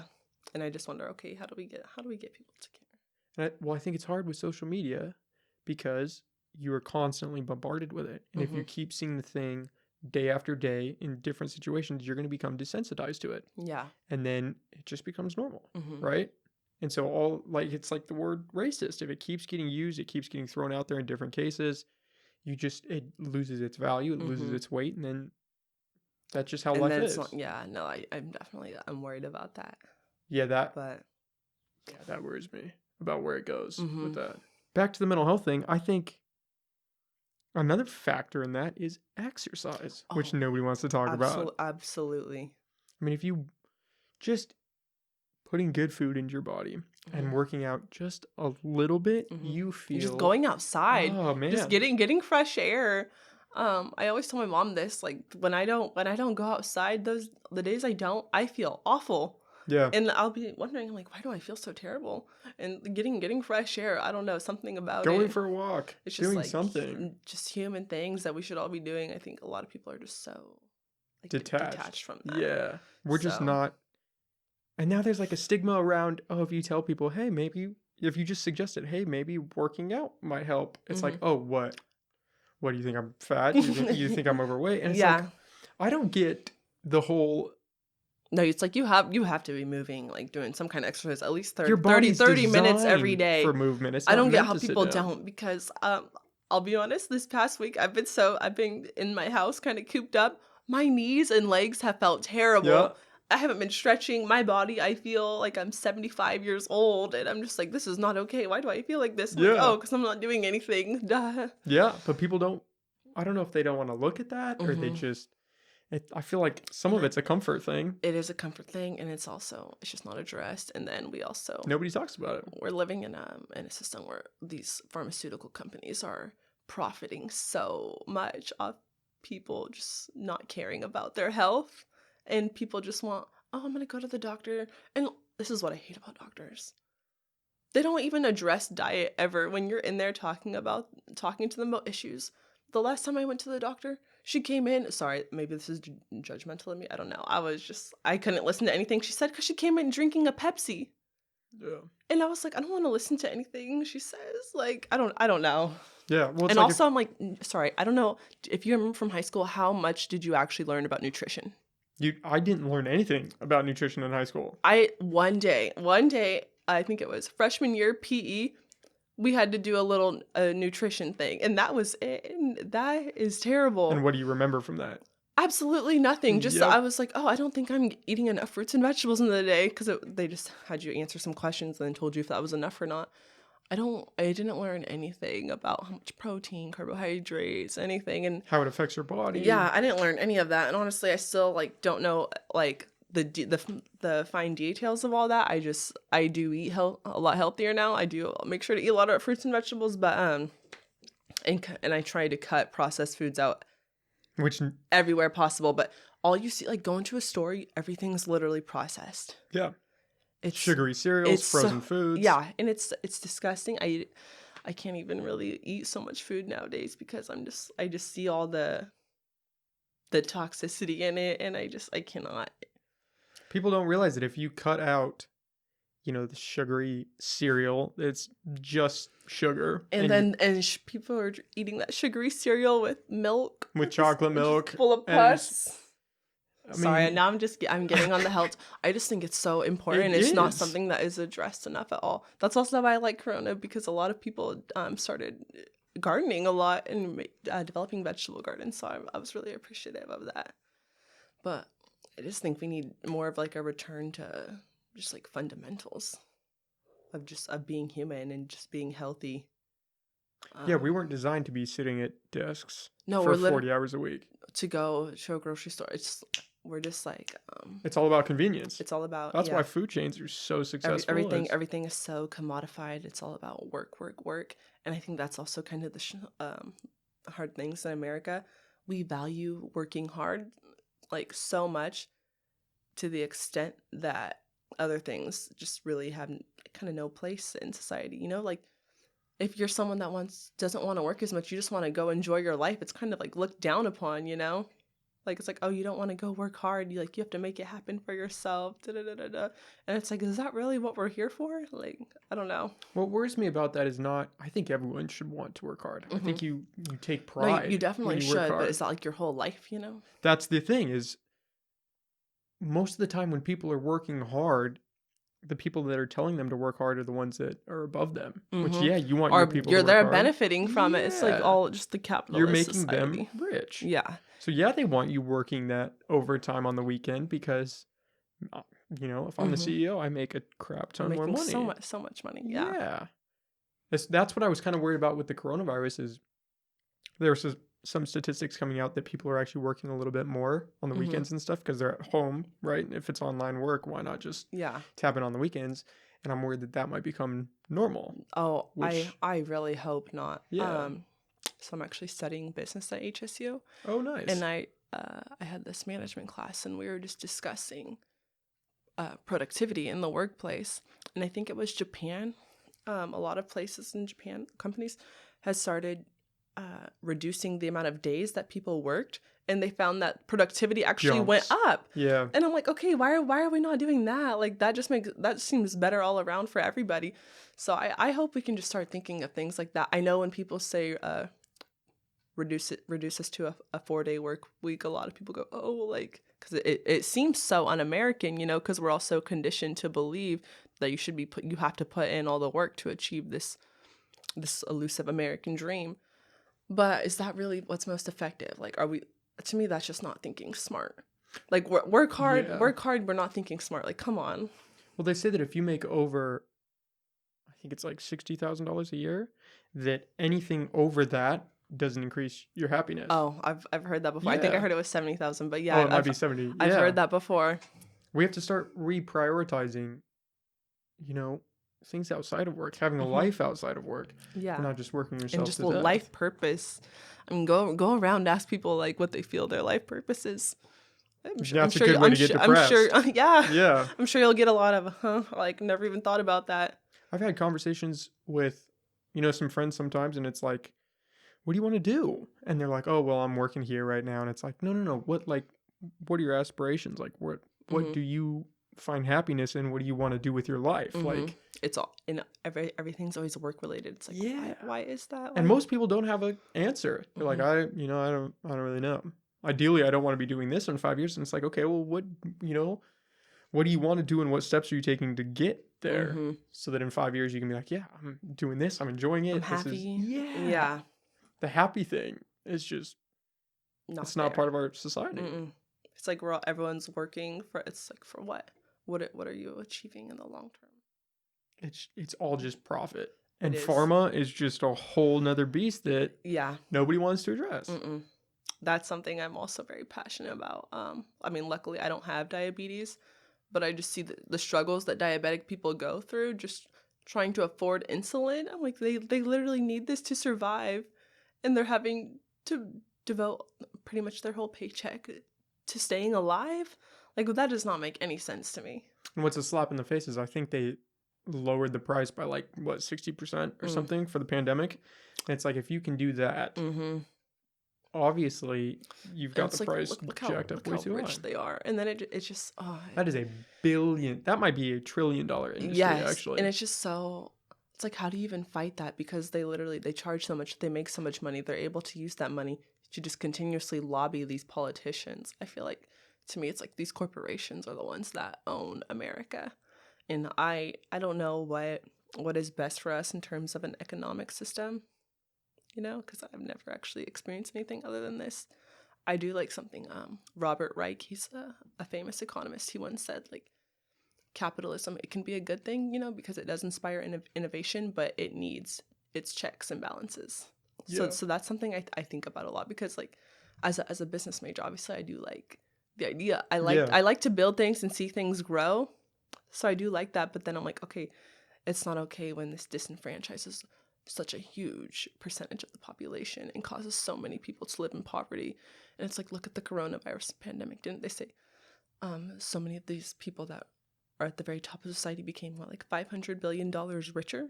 Meanwhile, you have so many people struggling. Small businesses that are never going to open again. And a lot of these businesses getting these huge loans. I don't know. I have a lot of problems with that. But it's crazy how everything's literally so interrelated. Well, especially now it becomes so apparent with the pandemic. Everything, you start seeing everything collapse. Everyone's paying attention. But I remember at the start of the pandemic, I remember a lot of politicians being in trouble because the trading of the stocks. Yeah, and I'm like, what happened to that? Nothing happened. Nothing happened, and everybody just forgot about it. I brought it up to my mom a week or two ago, and I was like, what is going to happen to them? Like, no one's even talking about that anymore. And she's like, well, nothing. They made so much money. And I'm like, how are we not seeing, like, so much money. It is broken. Hello, like, come on, guys. The fact that nothing happened from that is, it's ridiculous. Yeah, and that's why I'm also, like, just wanting people just don't think that just because these people are Democrats that they're watching out for you, because they're all getting rich off this too, and, like, these career politicians, I just think they're all just so out of touch with the reality of American people. Like, it does, to me, it's just not a partisan thing. It's not like, oh, it's all the Republicans. It's not. It's both. It's both. Definitely both. And I just wish more people could see that. I don't know how you make that apparent to people, though. Because I don't either. They ride for their party. They do, and I do tend to vote Democrat, but even when I'm talking to people that do as well, and I try to say these things, I just notice they just immediately become dismissive. And I'm just like, okay, if we're people that typically have like we share a lot of the same beliefs, and you don't even want to hear when I say something that goes against that, so that to me is a problem. So I don't. That's what worries me. What do you think of Biden? I can't stand him.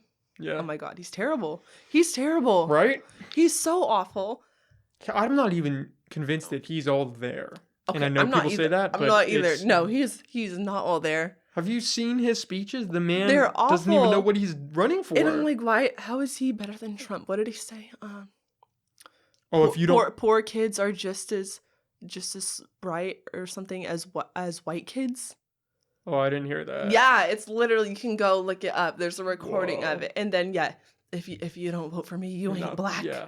I'm like, oh, who are This you? guy is- Like, oh, that And was he's ran for president like 3 or 4 times. so. Yeah, that was. And just Barack so embarrassing. Obama wouldn't endorse him No, out of the gate. that was something that spoke That's volumes just to I me. was going to say. Obama being so silent right up until there was no option but Biden. But Biden, I was that told me everything. Not enough. So many people, everyone I've talked to, they're like, yeah, I'm going to vote for Biden. I'm like, okay, why? And they're like, because we have to get Trump out. And I'm like, that is not... No, see, and that's why I'm so scared, because I'm like, okay. The devil you know versus the one you don't know. It's like, okay, so we get Trump 4 more years of this prevalent white supremacy that all these people feel emboldened to act out on, or Biden, who's honestly to me just as bad, and then no one cares anymore. Like, even though, yeah, Trump is awful, because people hate him so much, a lot more people are more inspired to get out and fight for justice. And I just think if Biden's president, a lot of people are gonna be like, okay, we're good. We don't have to. We don't have to fight anymore. And I'm like, oh, we have such a problem on our hands with Biden. So yeah, that definitely worries me. I'm worried about who. And I mean, he's been in. How long has he been a politician? What has he done? Career politician. I know he's had a hand in helping with the 1994 crime bill. Yeah, and I'm like, okay, that was responsible for the highest incarceration of Black people, and that was a Democratic policy. Like, come on, people, they are not our friends. And I know, like, a few months back, P. Diddy and some other famous black celebrities tried to speak out on this, say, hey, like, what have they done for us? Like, this party has always just benefited from our vote, but they've never actually done anything for us. And so many people called him a clown and all kinds of stuff.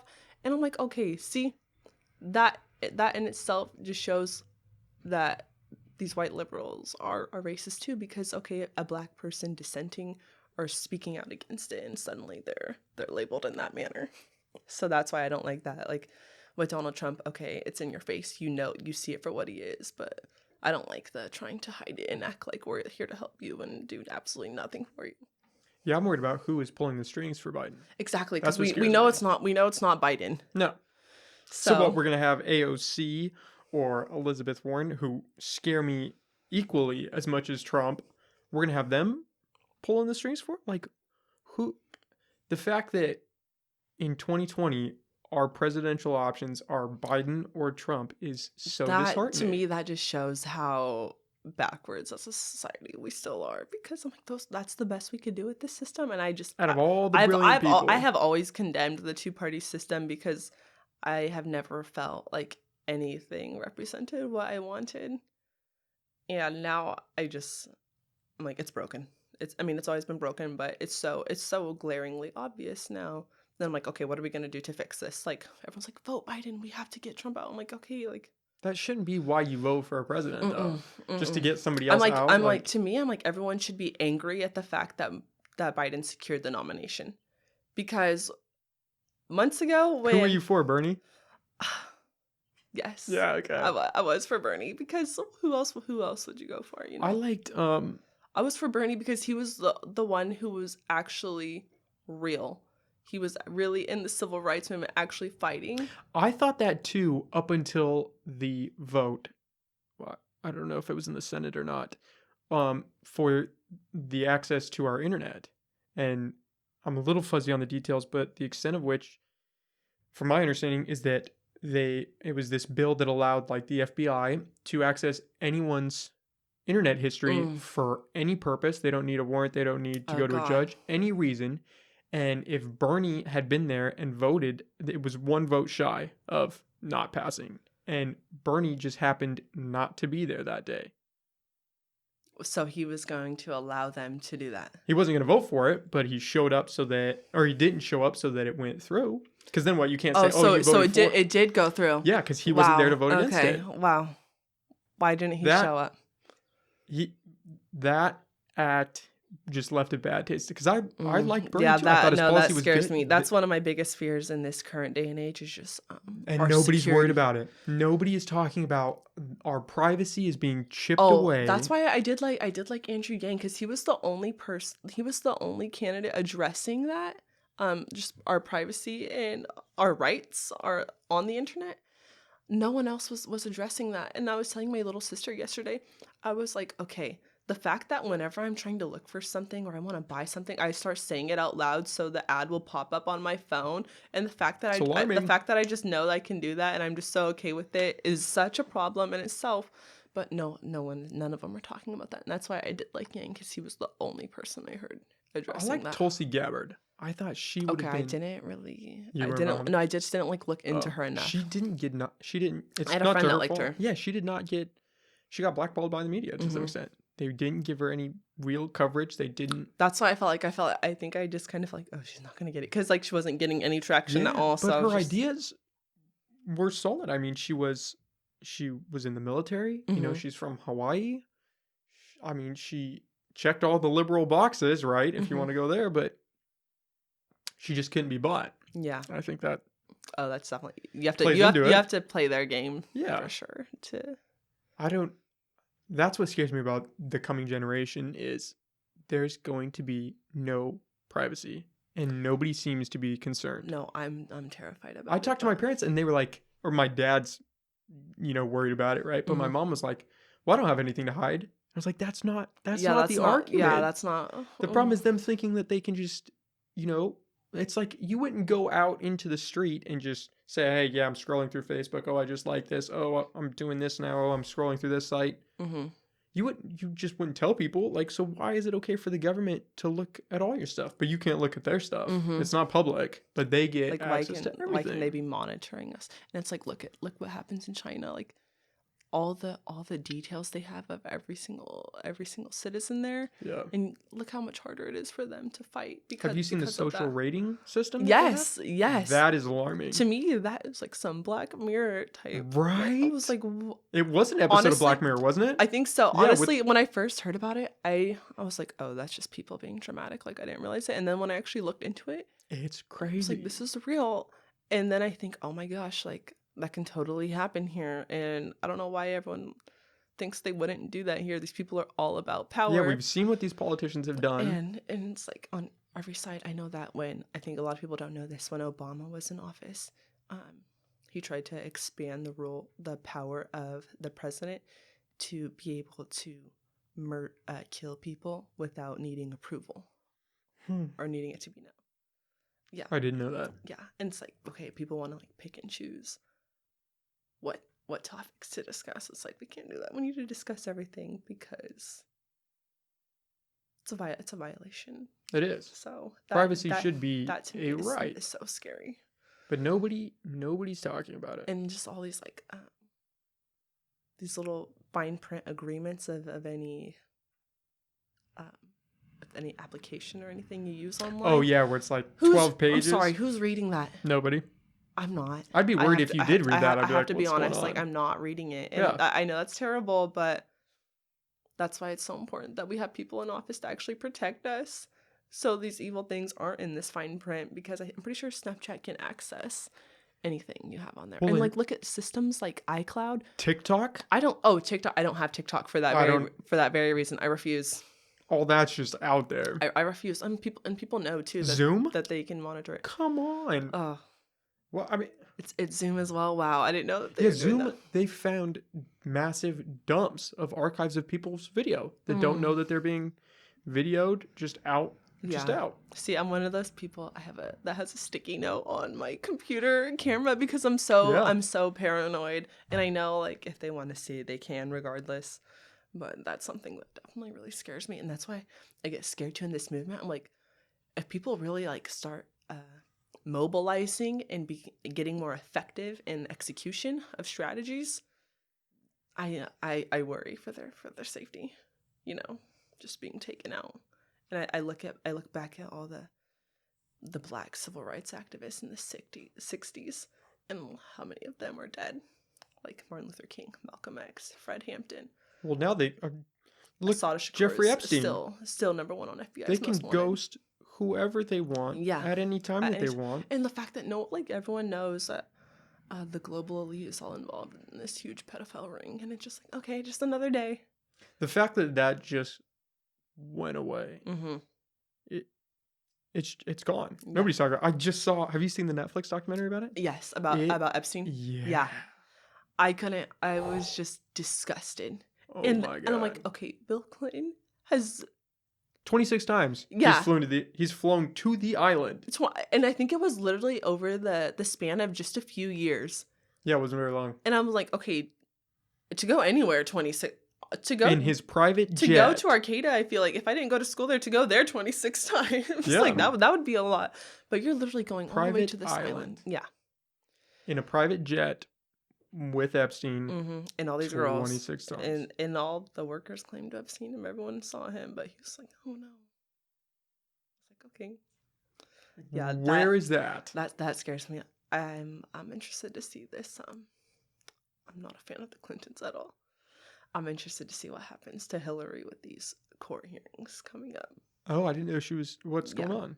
I guess she's actually she's being taken to court now for the emails. Oh, really? I know. That's why I'm saying it's like, how do you keep up? And it's hard because as Americans, we all want to be informed. We all want to know. Well, not all of us, but a lot of us want to know what's going on. And I tried to find more information about it, and I really couldn't. Like I was like, why are there more details about this? So that's scary to me. But I'll be looking out for that, just because of how responsible they are for the mass incarceration of Black people in the 90s, and how they didn't actually take responsibility for it. I mean, they kind of acknowledged it and said it was wrong. I'm like, no, it's terrible and it's your fault. And I don't know. It just disgusts me. It infuriates me, and it makes me so angry. That's why I just want more education so people can see, like, oh, these people are not our friends. Yeah, the blind faith aspect of politics is wild. Yeah, that's what gets me. And they love it. These politicians, they love it. They thrive off of it. But a lot of it is just pandering just to get through the next election. Slide whatever you can, do whatever kickbacks you got to do, and then pander to the public. Yeah. And write out your next term. Yeah. And just carry that on as long as it takes. Sounds like a broken system to me. But I'm like, how do we fix it without dying? Well, the problem is nobody wants to, like the Constitution, right? It's a fantastic piece of work, right? The fact that these people could sit down that long ago and create something that, we are still modeling life after is incredible. But we need to start getting serious about making additions, and making modifications. And also like just about interpretations, like the power of it comes from how we interpret it. The fact that they can overturn Roe versus Wade. Yeah. What? So that's something I wonder. I just think about too. Like, I don't know. It's important to keep them accountable, like for that they are pandering, but it's like, what are they actually following through on, and how are things being interpreted in this day and age, and also what do they think of the general public? I know, that when the founding fathers did write the Constitution, they did it with the notion in mind that the general public is not educated enough to partake. Well, that was the point of the Electoral College, right? Was exactly. That they couldn't vote in exactly, which they backfired. They didn't trust the people to make the best decisions, and so that alone, I'm like, this is literally how it was started, because of that, and it's still like that to this day, but only now we have less and less control. I mean, obviously back then it was only white males who owned property. But it's like even in this day and age, the voice of the people is still very weak. And now we've had Yeah. the power of corporations has grown exponentially over that time period as well. So for me, it's like the divide is only of power between the people and the government has only grown wider and wider. And I'm not convinced that splitting up these giant tech corporations is going to fix anything. Yeah. Because when they split up the oil corporations, they split up, yeah, but it was all family members that were in charge of the same family, you know? So are they really splitting the power? Yeah. I mean, yeah, you've got 6 different oil tycoons now, but they're all related. So. And just, I think a lot of it is just limiting funding for politicians for elections. I just think something needs to happen there, because these big super PACs should not be able to make these huge contributions when it's like you're representing how many people, but your influence has the power to really sway things. So I think that is a huge problem that has to. It should be public knowledge of, you know, whoever donates to your campaign. Everyone should be able to know that. They should know who and how much. Yeah. And I think they're just and the duration. There need to be limits too. So I did really like that about Bernie's campaign. Was that it was it was really grassroots. People funded. That's what made me feel better. That's what I liked about. I had Haley Lamb on here, and she didn't take any money either. She ran her whole corporation. She said, if you want to donate to me, take that money and put it into a local charity or into something that's going to benefit people, you know, which I thought was awesome. She, you know, obviously didn't win, but I think a lot of that was probably like an age thing. Oh yeah, because I think a lot of people just tend to think that young people aren't capable. Yeah, I remember when she was running, I thought that was really awesome. I was like, right? go for her, you know, like, because she really is super involved, you know. Yes, and I mean, incredibly smart. I really enjoyed talking to her. She knows her stuff, and if she doesn't know it, she's not afraid to say, I don't really know. You know, I have to look into that more, which is a lost art today. It is. Yeah.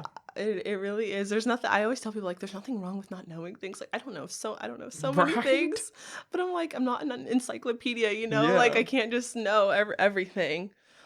I can only just acknowledge what I don't know. Yeah. But yeah, that's definitely a super lost art. I wish more people could do that. I know, but I don't know. I don't know where we go today. Yeah. With that, I mean, it doesn't seem. If you lay all the cards out on the table, it doesn't look good. It doesn't. It just, to me, it's scary to me, because I just feel like everyone is so conditioned to just be a robot in this system. Like, it really is built to make it so hard for people to speak out against it and fix it. And just the way that your fellow members of society will kind of look down at you. I mean, if you start talking about ideas that aren't expressed in the news, I feel like you're immediately labeled a conspiracy theorist, you know? What do you mean? Like, I don't know, if you're just saying things that don't get any news cover, if you're just like addressing problems, things that happen, evil things that the government does, people are like, oh, that's just a conspiracy. I'm like, it's just a conspiracy. Back to Epstein. If you talk about how, like, imagine someone like going on live television like 5 or 10 years ago, not 5 because it was kind of known, but maybe like 10, 20 years ago, maybe back in the 90s, and discussing that, people would label that person crazy, I'm sure, you know? Yeah. Also, him and Trump and the Clintons or whoever, I'm sure, could just go pay news sources to destroy that person's credibility. That's what's also unfortunate. Or you just keep a bunch of dirt on people, and then you don't have to worry about buying anybody off. Yeah, like his little room with all the cameras. There were cameras all over the island. So creepy to me. What happened? You got to figure he was storing that somewhere. I want to know who else is involved in this. I'm like, where are the tapes? You know that guy was backing up loads of data. Okay, that's it. That's what I wonder. Yeah. I'm like, okay, so he just mysteriously died, and all of that vanished. Like, somebody has it. Somebody's got a treasure trove. I can just only imagine, like, I would never blackmail someone, but like, if I did, I would want all of that data stored in numerous and safeguarded in multiple locations. Oh yeah, you'd everywhere, have backups, you know? On backups, and like, just yeah. So I don't know. I think there's so much more to come from that. I mean, the fact that we already all know that there's a global But some people pedophile don't. sex Some people ring. don't believe that. Yeah, they don't. They're like, I don't know it how. was a suicide. It's Yeah. like, well, a suicide wouldn't snap your neck in those places And in also, that why way. do you just magically lose the camera footage? That's the craziest thing. And they Yeah. said that he attempted it before, and so what, you think it's a good But idea that's to what I'm just saying. leave It's him like alone? the conditioning of society to just want to believe the news is so toxic. Imagine how many people they killed off back in the day Mm-hmm. that nobody will ever know. Yeah. That they just got away with it. Because nobody was asking questions. Nobody knew to ask any questions. They're Yeah. just, oh yeah, this person They're just, died. Well, oh well. that's another thing about the Clintons is there's so many mysterious deaths So around them. so many. It creeps me out. Like they honestly terrify me. They really do. They have so much power. And that's why I'm like, who needs to have that much money or power? I don't understand. I think people get addicted to it. No, I think so too. Yeah. I don't know what it is about having that much money that just causes people to just like lose their sense of humanity. What is that? Like what are the psychological dynamics of that, of accumulating that much wealth to where you're so You feel like a god. Mm-hmm. I think that's what it is. I think their narcissism is just you on feel steroids. untouchable. Yeah. If you've got $1 billion in the bank, Mm-hmm. you must feel like you're on top of the world. Mm-hmm. Who can touch you at that point? I would just feel awful. I'm like, oh my god, all these people are starving and here I am. Loaded. Yeah. So. Yeah. A lot of people don't think that should be achievable. Mm-hmm. That you should be able to get that much money. Honestly, I don't see the appeal of being a billionaire. I personally wouldn't want to be a billionaire. I mean, a millionaire, of course. Yeah, right. A billionaire, what am I going to do with the $1 billion? Mm-hmm. You know? How are you going to spend that? Exactly. Buy a giant yacht. Oh, or I know. A private island. Yeah. So, yeah. I don't understand the need to have $1 billion. Like, look at Jeff Bezos. That dude is making so much money during the pandemic. It's ridiculous. Because everybody's buying everything on Amazon right now. Yeah. Oh. Everything. And he's just only going to continue to get richer. And it's like, look at the condition of the workers at Amazon. You know, like that. You would think that would be the best company in the world to work for, and it's a terrible company to work for. Yeah, don't they like monitor your bathroom times? Yes. Yeah, come on. And I've read that they have like little monitors, so when you've been inactive for a while, they kind of beep or something. Yeah. Isn't that outrageous? And also the other thing, this is another issue in society, automation and all this. I don't think that's a bad thing, though. No, I don't think it's a bad thing. Mm-hmm. If like the needs of the people are still being met, because clearly people like Jeff Bezos it's profits over people. We know that. He's already been developing all this technology, especially in his factory warehouses, so that these bots can just be doing things, you know, because then that eliminates the need for people. But then what happens? I know I shouldn't worry, because over time, technology has always developed, and people have always found new jobs, you know, like things have just shifted. But I just think in today's day and age, the rate of technology is advancing so much faster than it ever has. And I'm like, are we going to be able to keep up with shifting people to other jobs to where they're still able to make a living wage? You know what I'm saying? Like, obviously the wheel was invented, so people, the need for people to do certain tasks was shifted, but how do we see that in this day and age? What's going to happen, you know, especially when you have technology that can just control everything. Like you see it in stores, self-checkout lines. You can the amount of things you can just order online. For stores, like at Safeway, you can order your stuff on Safeway online, have it brought out to your car. How crazy is that? That's nuts. Yeah. I feel like almost limiting the need for like a storefront, even like the Amazon grocery stores, how they don't actually have that many workers in them. Yeah, why go to a grocery store if you can get it delivered? You don't even pay. You just like kind of scan things, and I think you just like it tracks like your phone and like your Amazon account. Yeah. How crazy is that? That's nuts. So I just also wonder about the displacement of jobs. Well, I think once we really get like artificially intelligent robots and especially in these manufacturing positions, I think it's going to be game over for a lot of people. So many I don't people. think the jobs, And I don't think it's niches like I will said, like people are not really very technologically versed. Like the schools are not keeping up with educating people enough about it. And so I think we're just kind of falling into like a pit of despair as a whole. So that's why I worry. my I'm like, what does the future look like? Like, think about 40 years from now. my hope is that it ends up a lot like the ancient Greeks, Mm-hmm. right? So once they had established a stable food supply and they weren't worried about, all these external things, you had these great philosophers come out and all this great That's what I art. hope too. Like, Yeah, I wouldn't that be hope we can great? get to a society where like it's not a Hollywood type society where those people are worshipped. Like we could worship like the great thinkers of the time. I hope we can get to that place, but I don't know. Because we live in like a super vain and narcissistic society. Like, are people really going to value that, the intellect? Do you think? I don't think so. I don't think so either. I hope that that's the path that we go. But if you're looking at the direction that we're going, I mean, we don't even value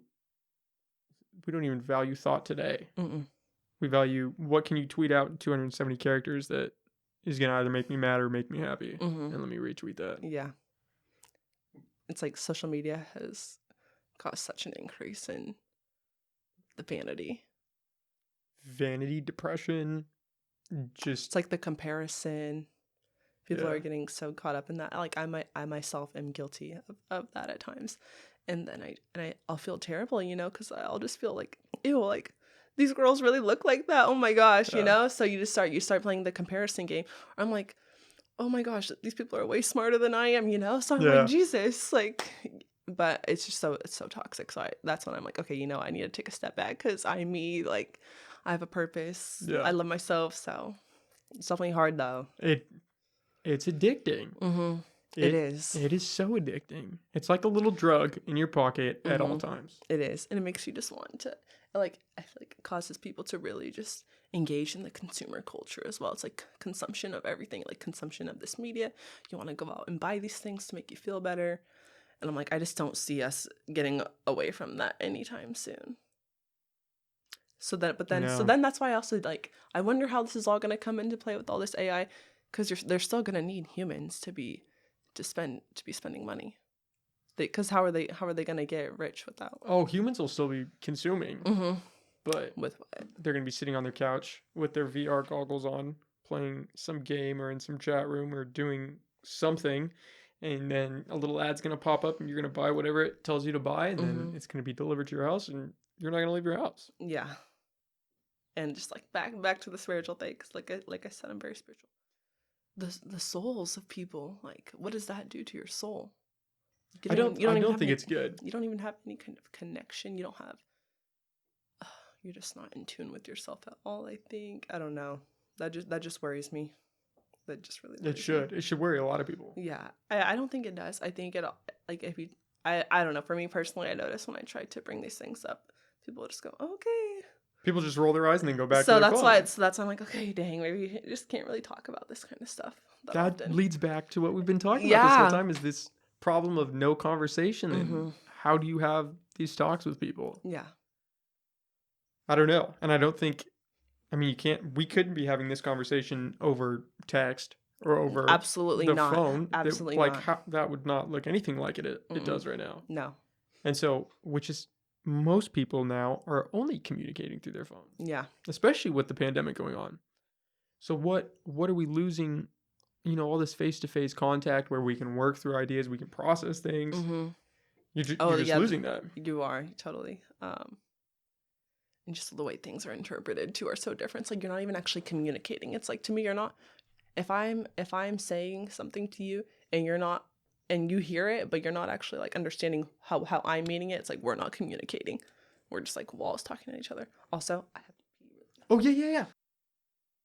Bathroom. Yeah. Like, right. Hopefully that's a thing. Imagine if there wasn't a bathroom. Be like, oh, sorry. We're Yeah. just gonna keep going. I'm just stuck here. Yeah. That's something I definitely have to work on. And this is only my second time in the little space. So oh really? Okay. Yeah, I've been trying to adjust and. It's nice. Yeah, you got it all. You got it all done. Kinda... Wait, when did you start this podcast? It was this year, right? It was Your sister was the first one on. Yeah. Okay. I started maybe in May. think maybe Last May? Actually, no, this May. Yeah, it's been Yeah, this year. this past Yeah. May. Okay, wow. Yeah, it's You still just what really young. inspired you to do that? I felt like I was losing touch with myself. I Okay. think I was consuming all this negative media, I guess, like Mm-hmm. on Facebook and on Instagram, and just not having these kind of conversations where it's like, Just real yeah, real. life. I wasn't Yeah. having real or deep Mm-hmm. conversations. I was just, in a way, I was living in my own bubble. Yeah. And I recognized it was not healthy Mm-hmm. for me. And I'm a person who, like, I thrive off, communicating with other people, and I Mm-hmm. really enjoy that. And I didn't like, who I was becoming, I Yeah. guess. And so I was like, well, okay, I need to pump the brakes. I need to, Yeah. like, figure out how to reverse that. And Yeah. And do you feel like this has helped you? oh, yeah. Yeah. Oh, yeah. You feel a more stronger sense of purpose now? It wasn't so much a sense of purpose, it was being grounded. I Okay. think more than anything. I I got feel you. more grounded now. Like Yeah. talking to you or talking to Haley or talking to Jordan. I feel more grounded. Like, Okay. okay, there's people out there that, we're having these great conversations, even if it's just us BSing, like we're talking and real things are happening and we're, engaging ideas, and that's important. And I Mm-hmm. just felt like I wasn't getting enough of that. Yeah. I definitely feel that too. Yeah. Because and it's like you said also with like the consuming so much media, I struggle with that because I'm like, okay, if I'm not consuming this, am I just super out of touch with That's my thing. what's going Like on in news and society? stuff. And but then I also struggle because I feel like I don't interact with as many people Yep. these days. Obviously, especially now with Corona, but before this happened, I really wasn't socializing very much. Mm-hmm. I felt like I don't know, and I just feel like unfortunately oftentimes when I am hanging around people, everything is just such like a phone thing. Like the phones are just really so attached. And a lot of And I it, hate when you can't have a conversation with someone. So it's and a lot of it's superficial conversation. so We're just superficial. talking about BS from class, or this happened and I didn't like that, or Mhm. like this is going on, and it's like, okay, but like, what are you passionate about? Like, Mhm. what do you want to do with your life? Mhm. Where do you see yourself in 5 years? What are we, what? Let's talk about something that matters. Like, okay, Yeah. yeah, you had, maybe you had a bad day at work. Like, we can talk about that, but like, let's have something that like some I don't know, for Yeah. lack of a better word, like a nourishing conversation, something that Like like, stimulating. You just yeah, want to be something that feeds your stimulated. soul. Like Yeah. you're like, oh, okay. Mhm. And yeah, I mean, I'm definitely thankful that I pulled the trigger with this, because even now talking with you, like I feel like I'm getting that. Like us Yeah. just talking, like you Just a get, real conversation. yeah. Yeah, no, I totally feel that. And I think the other thing, we live in such a society where it's like you always have something you're looking forward to, like, oh, I want this, Mm-hmm. and everything is always like, I'm gonna do this. It's like it's always from just like a place of lack. It's like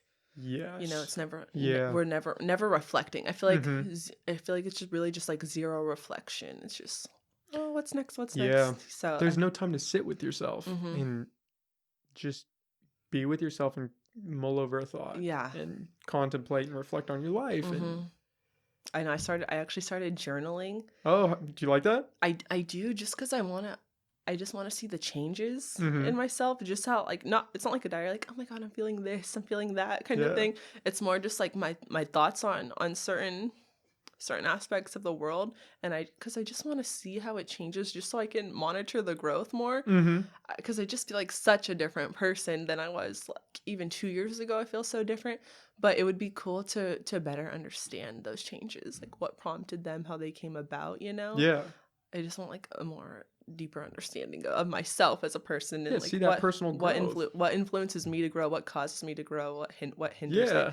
Because I definitely have gone through such periods of stagnancy. Mm-hmm.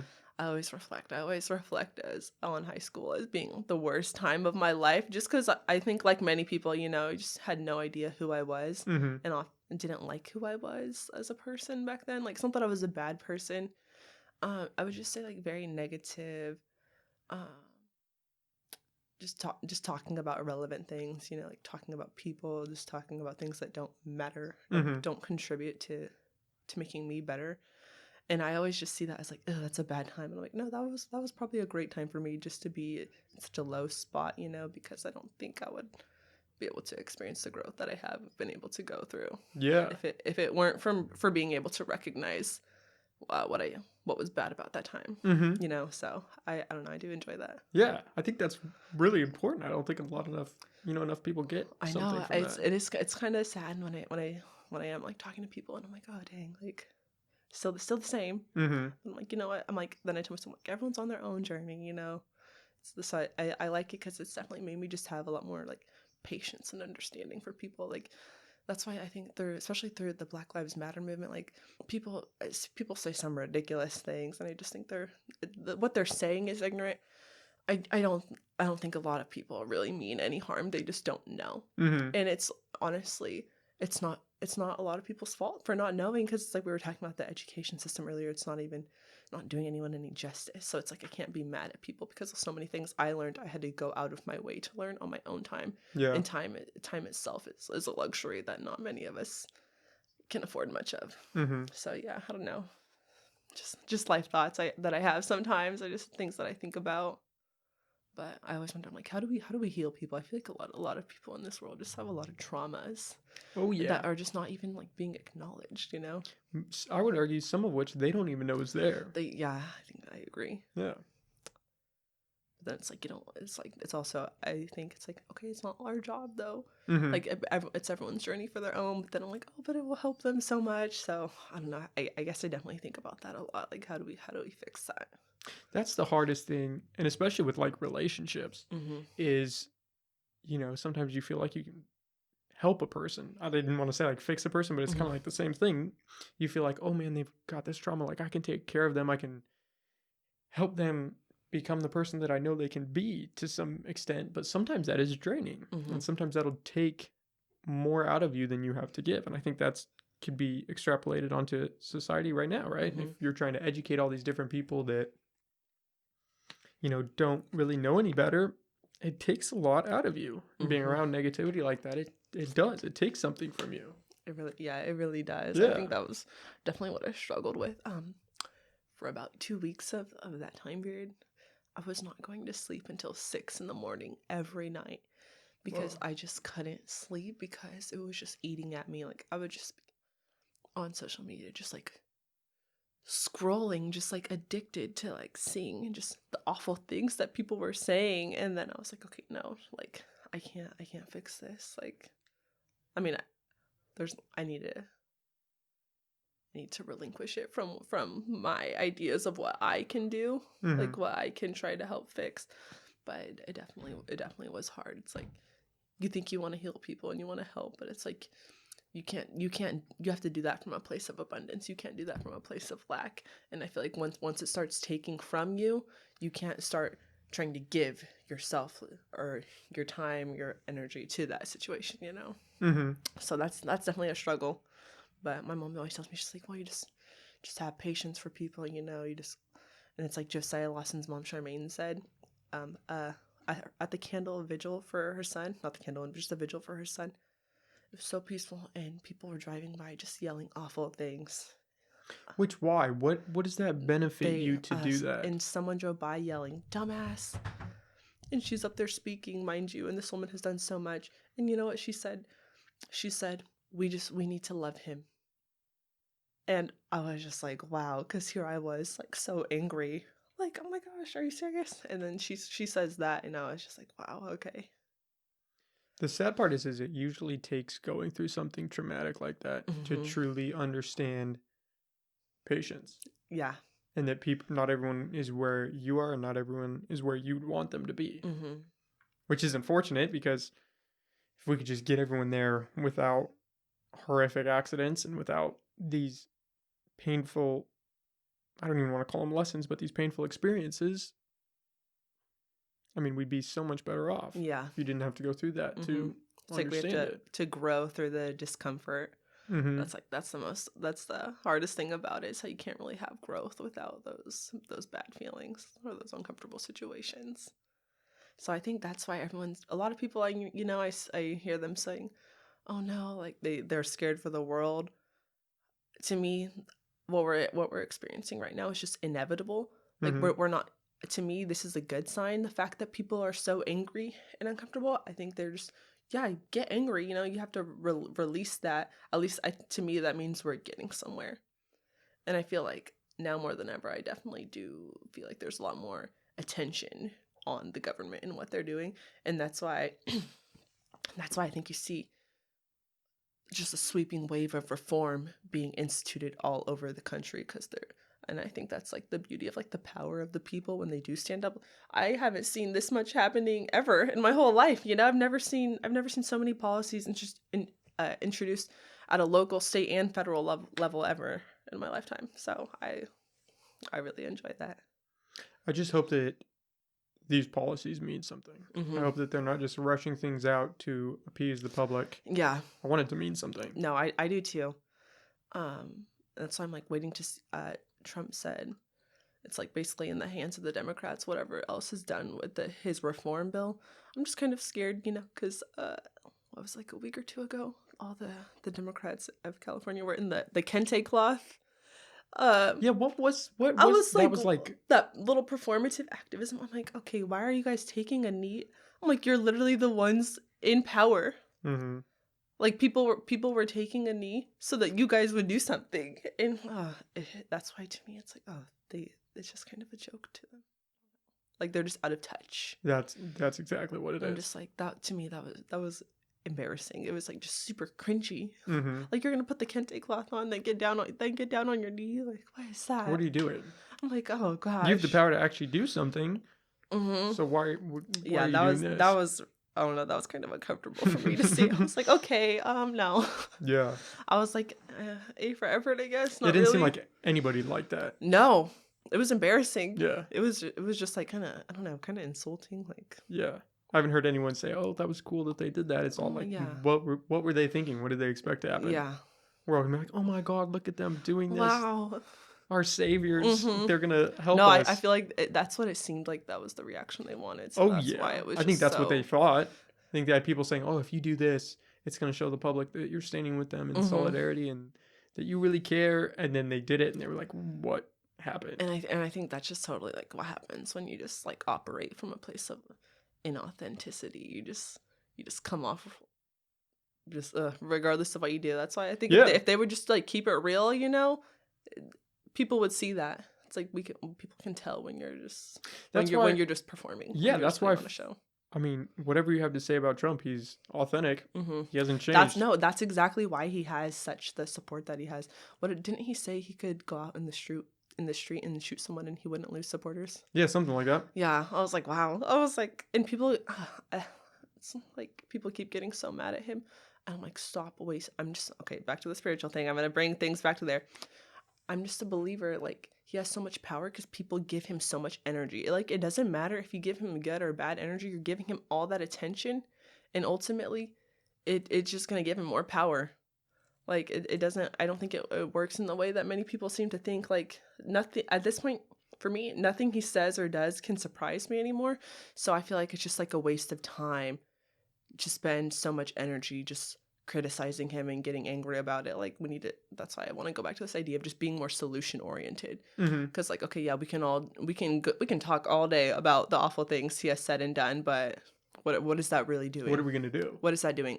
To me, it's making his supporters want to support him even more, and it's just causing us to not devote any attention to getting a real leader, having real leadership. So I equate him to.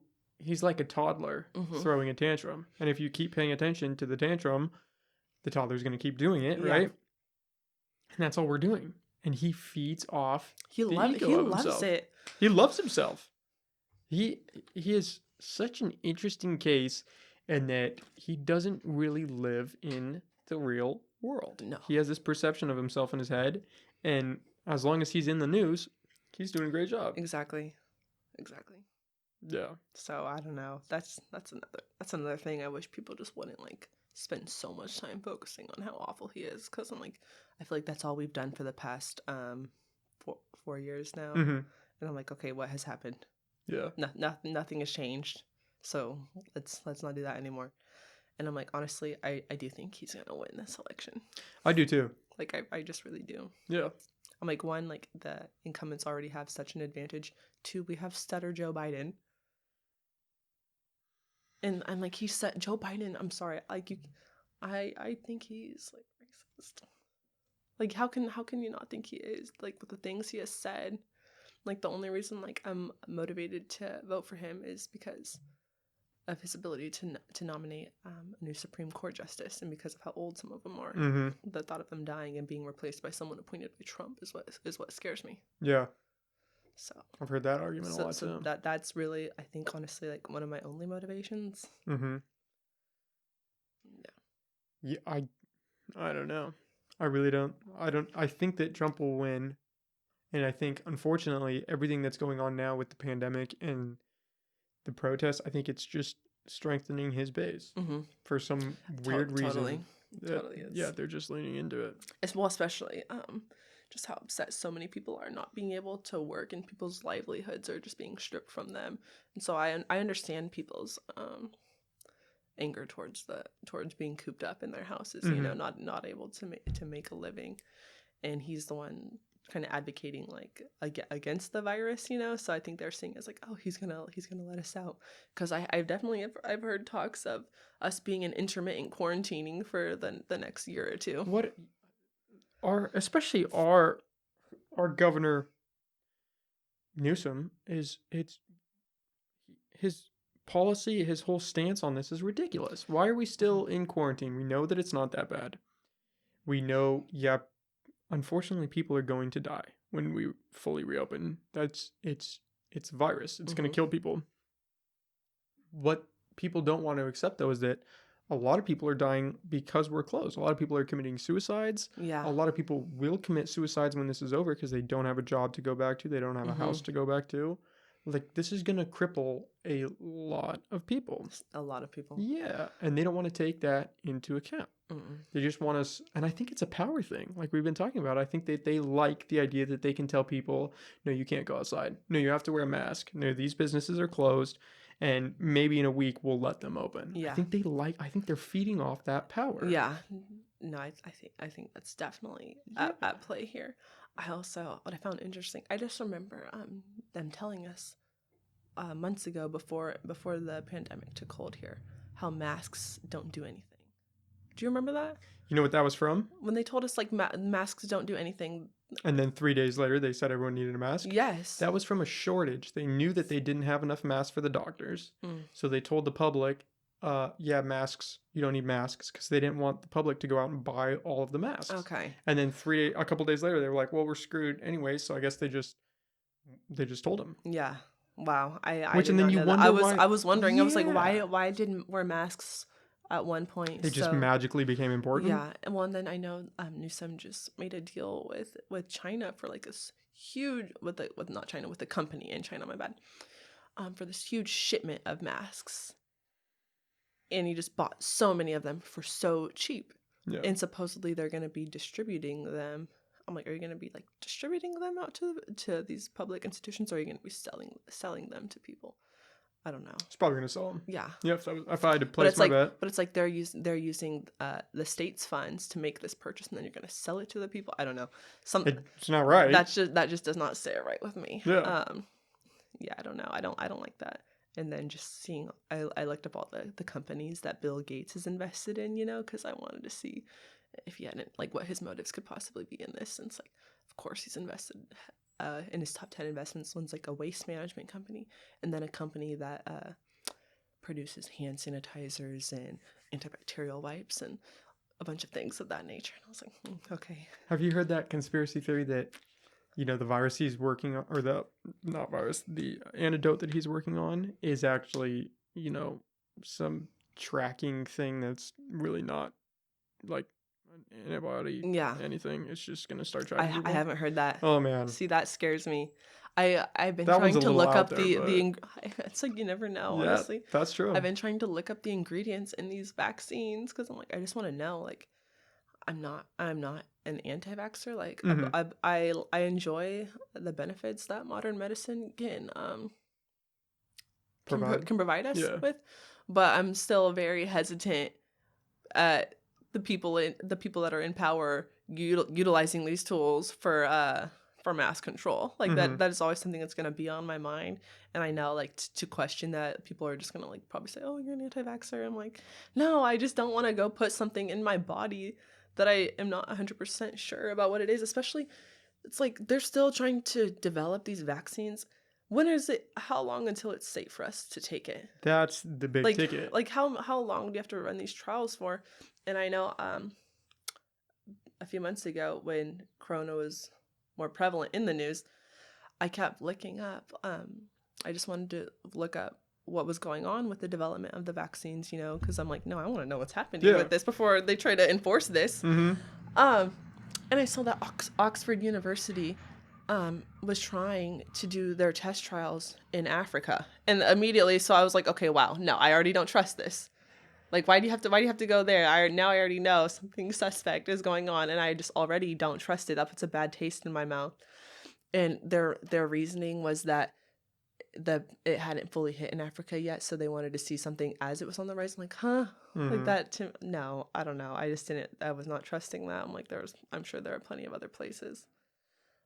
So that concerned me a lot. And then the country, I forget which one it was, but they said no. Like, no, you're not. To letting them test? Yeah, they're like, no, you're not coming here. Like, you're not doing that. We don't want it. And I know that Madagascar this country in Africa, developed a natural remedy for coronavirus. And they were selling it to other African countries. I'm not sure if it was the UN or the WHO was really upset about that and said that natural remedies shouldn't be considered okay enough to use. And I'm like, how come? Like, why are you so against using a natural remedy? Because they can't sell it. Yeah. So that's why I'm just like, I don't want to. I'm not taking a coronavirus vaccine. Like, I just don't want to. Everyone I've talked to, no one wants to take a corona vaccine. Like, I haven't met one person that wants to take it. Yeah. So. Well, especially with them rushing all the procedures to get one made. Exactly. If you're the first person to get it, and then 6 months later you die. Yeah. And it's related to that. And this whole thing has just been about money. From, like, to me, all I've seen is money be the motive of everything. So I don't know. I don't want to take it. People might call me an anti-vaxxer just because I want to take a corona vaccine, but I don't know. Would you take it? I wouldn't be the first one. No, I would definitely. I would wait. How long would you have to wait? Wouldn't you want to wait a while? Well, truth be told, I'm not that worried about corona for like myself. I know that I live a healthy, active lifestyle. But just like spreading it to others, though. Yes, that would be my only concern. Yeah, I would wait.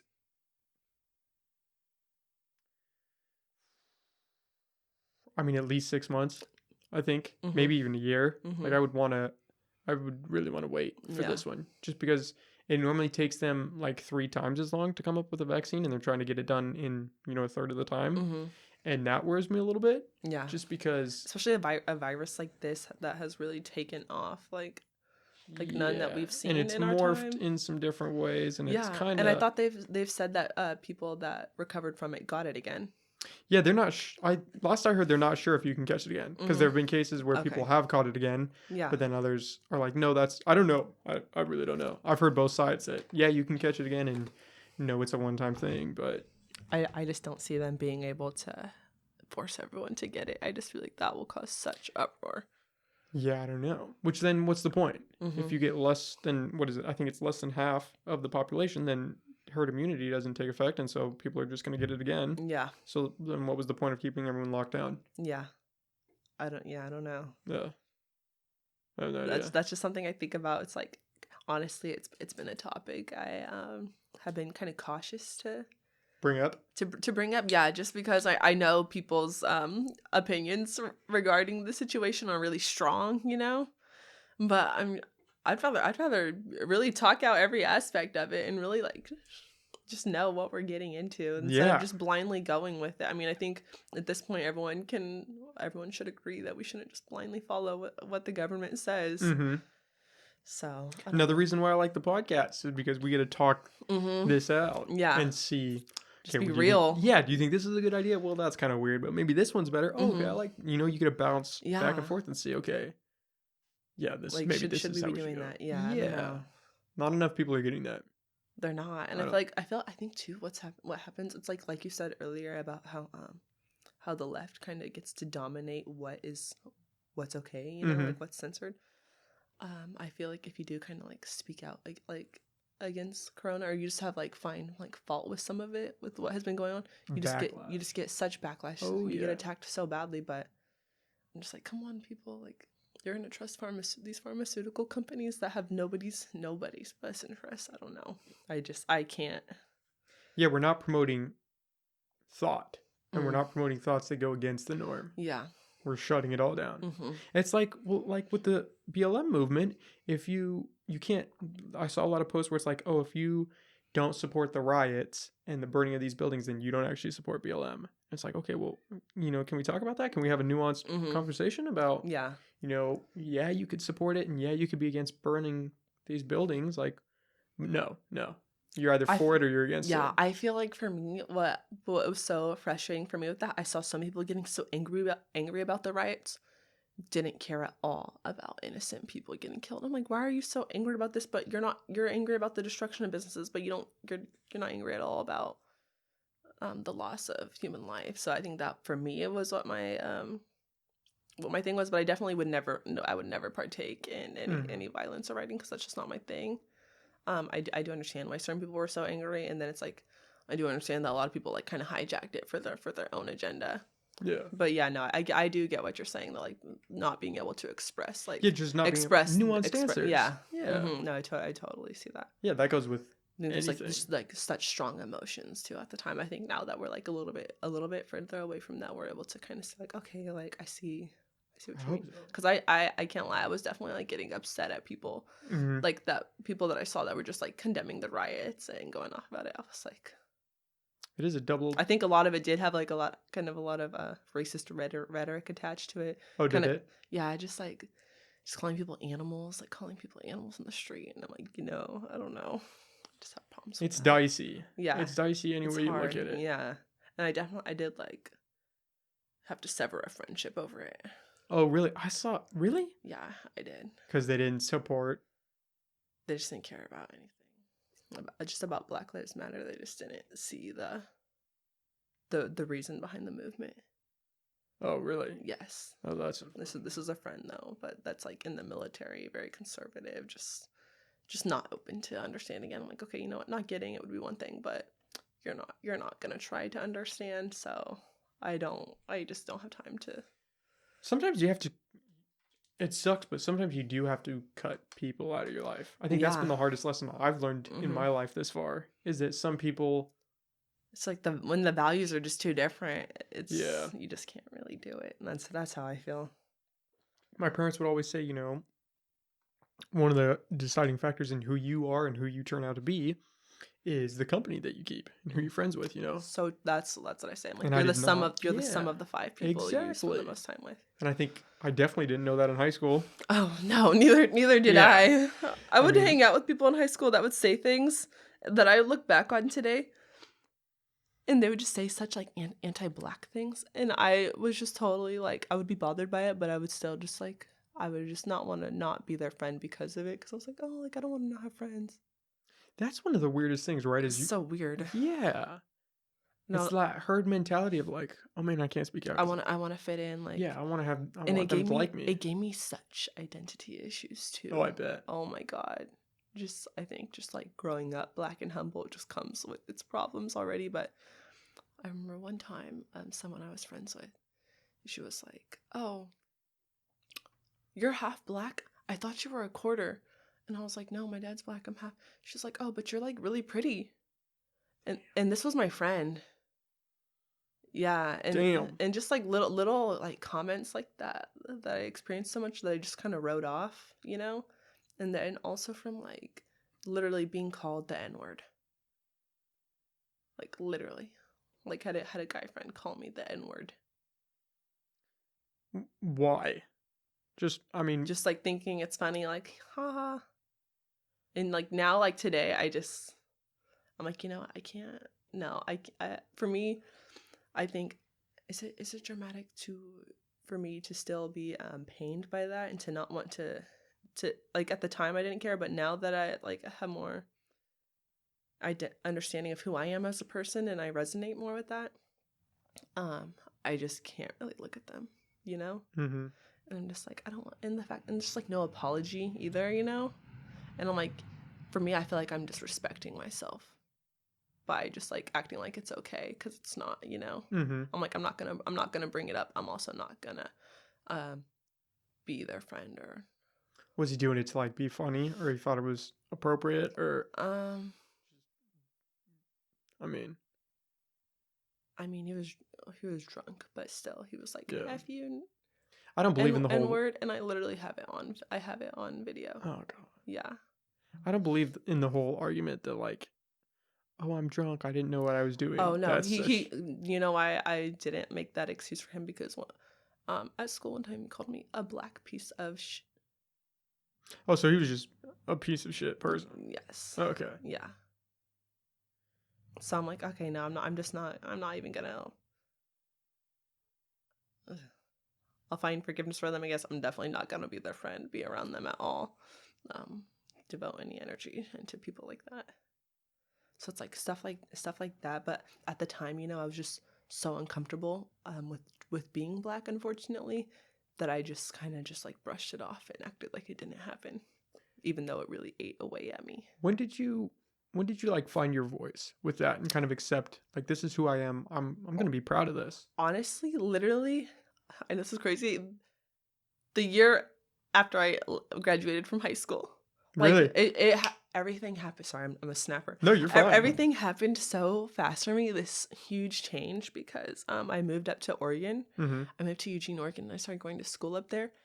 And I started learning all these things, you know, because you're learning these things in class. And then I read this book called Americana. It's by Chimamanda Ngozi Adichie. She's this African woman, this Nigerian woman, and I read that book, and it was just all about kind of just blackness, and because she came from there to America, and just talking about all the issues she experienced, and just reading someone else's experiences, and just how similar it was, and I was like, oh my gosh, like this is a problem. That to me helped wake me up to it and realize, oh, this isn't just some little, oh, this happened to you. Like this is actually a thing that happens to people, and it just gave me I don't know, I felt like a sense of power, honestly, from like reading that and like relating to that, because I didn't have anything like to relate to that. um my dad's black, but he died when I was in 8th grade, so literally right as I was like going through those formative years, so I lost that figure, and like I love my mom, but she can't relate to that, you know, because she's white. And so just like having that black female voice like explain my problems to me and how to overcome them was just so empowering. And then just being in such a different environment where I could really just be comfortable being whoever I wanted to be, like just be my real self. Mm-hmm. That's really what caused the change. So I think you just have to it was uncomfortable, it was definitely uncomfortable being somewhere new, but that's where the growth happened for me. So that's why I definitely want to get back out of here, so I know I'll just grow so much more as an individual. But that's where I just became a lot more empowered by it, I think. And it still took some time. There's so many parts to it. Definitely like 3 years ago, I really was just like, you know, I'm so black, I'm so proud of this. Like, stop straightening my hair. Like, haven't straightened my hair in 3 years. Like, all these things I've just started doing, and literally like to this day, like I will go so far out of my way to buy something if it's like from a black owned company or a female owned brand, just because I just want to be so conscious with how I contribute in this society. Like, because, you know, it's like everything, like how you spend your money is really what matters. Because like money is what motivates the people at the top. So how we all spend our money is honestly how we express our power. Yeah, your money is almost your loudest voice. It is. It really is. Because like these people, I'm like, they don't really care. Like, we're out here shouting at people that Black Lives Matter. I'm like, they don't care. I'm like, so that's why in my speech I did address, like, you know, bank black, buy black. Like, Mm-hmm. keep it in your own communities. And I think for Black people it's especially so important, just because money circulates. It doesn't circulate at all really in the Black community. It's out of the Black community, I think they said, like within 6 hours. Yeah. And it's like, Wow. if you like go in these Black neighborhoods, like the hair stores, why are these ethnic hair stores like mostly they're owned by Asians? Isn't that crazy? Yeah. It's like, so that's why when I think about reparations, a lot of people just have this one track mind of everyone getting a check. don't think that's the best idea, knowing how quickly the money leaves the community. Look at the We Native need, Americans. like, it's like invest in infrastructure, like when you just think about your own money making an investment, you want to invest in something that has a return. It's like giving a lot of people money. For some people it's like, yeah, it'll work, but not everyone's Warren Buffett. We're not all just gonna know how to make the best decision. So I'm like, funding HBCUs more, historically black colleges and universities, more funding for these public schools, and just giving home loans and business loans to people in black communities. I think that will generate the best return on investment for black communities as a whole, and help so we can like reach a more equitable status in society. So those are my thoughts on reparations and such things. I think that's a great argument. I'm just like, come on, like, we want the highest return. What's going to give us the highest return possible? Yeah, if you start dishing out checks, they're just going to blow through them. Like we Yeah. have the coronavirus, like the Native Americans did. I mean, look at them. They have a huge source of income, but it's not helping them. Oh, I know. Because I understand that a lot of Native Americans are given a lot of money once they turn 18. But I'm like, imagine if so much money was being invested into these reservations. Yeah. So I see that, and I'm like, if we have history right in front of us that we can learn from, let's take advantage of that and learn from it and put that to use. So I do hope to see some more of that happening. We'll see what happens. That's my hope. Do you think a lot of people struggle to find their voice when they're young like that?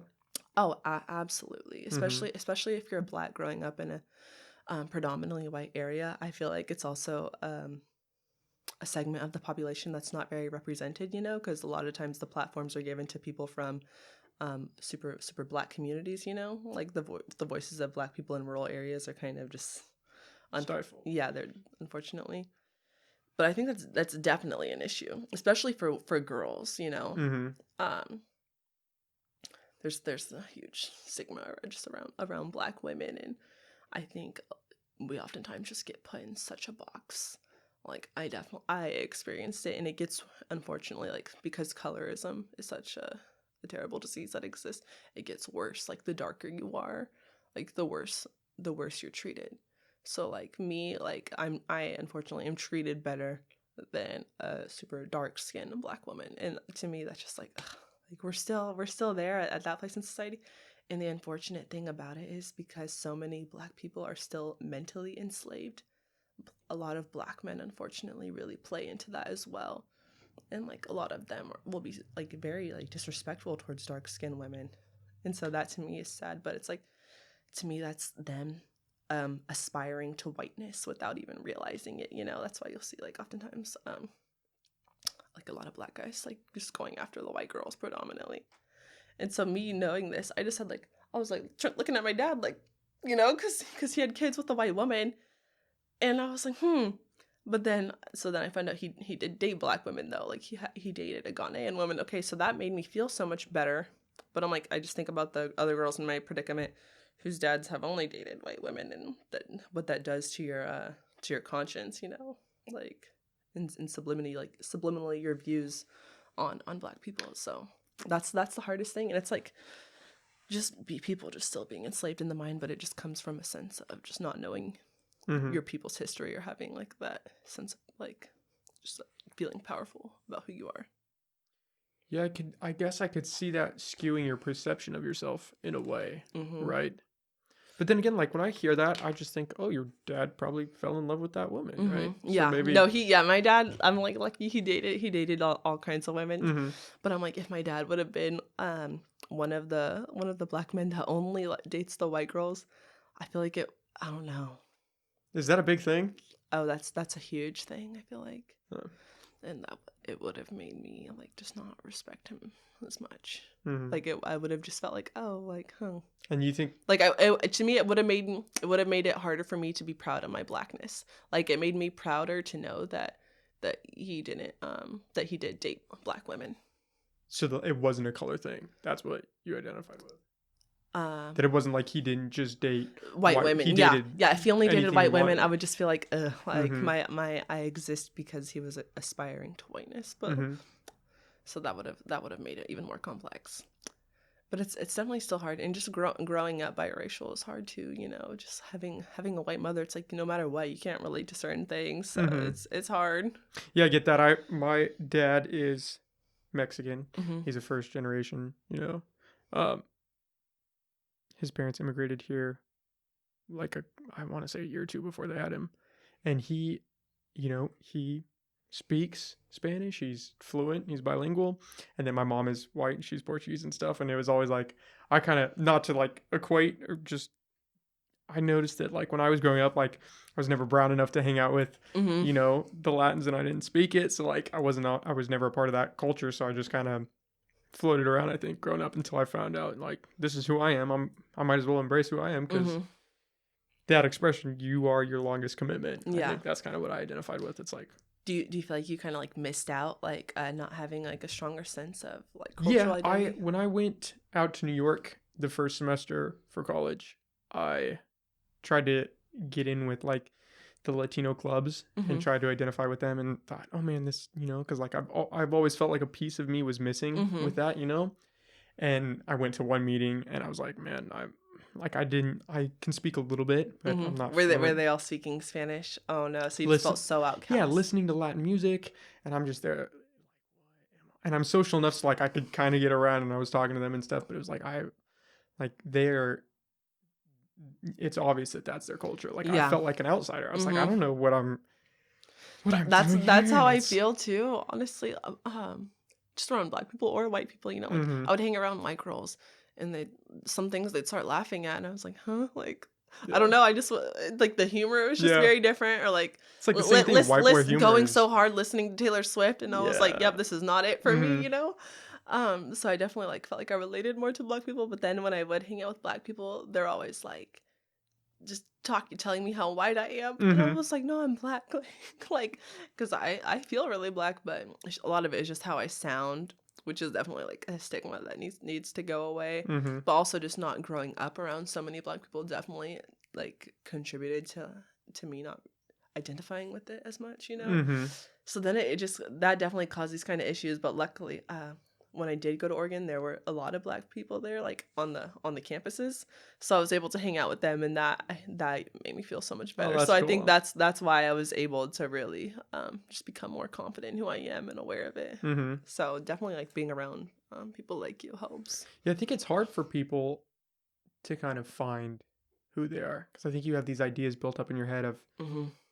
oh, if I'm mixed, then I need to, I don't know, I'm both. So I got to identify and try to find my place. And sometimes it's like you hold more weight in identifying with those groups than you do like finding out who you are Yeah. and what you're about and what Hmm. matters to you and what's important.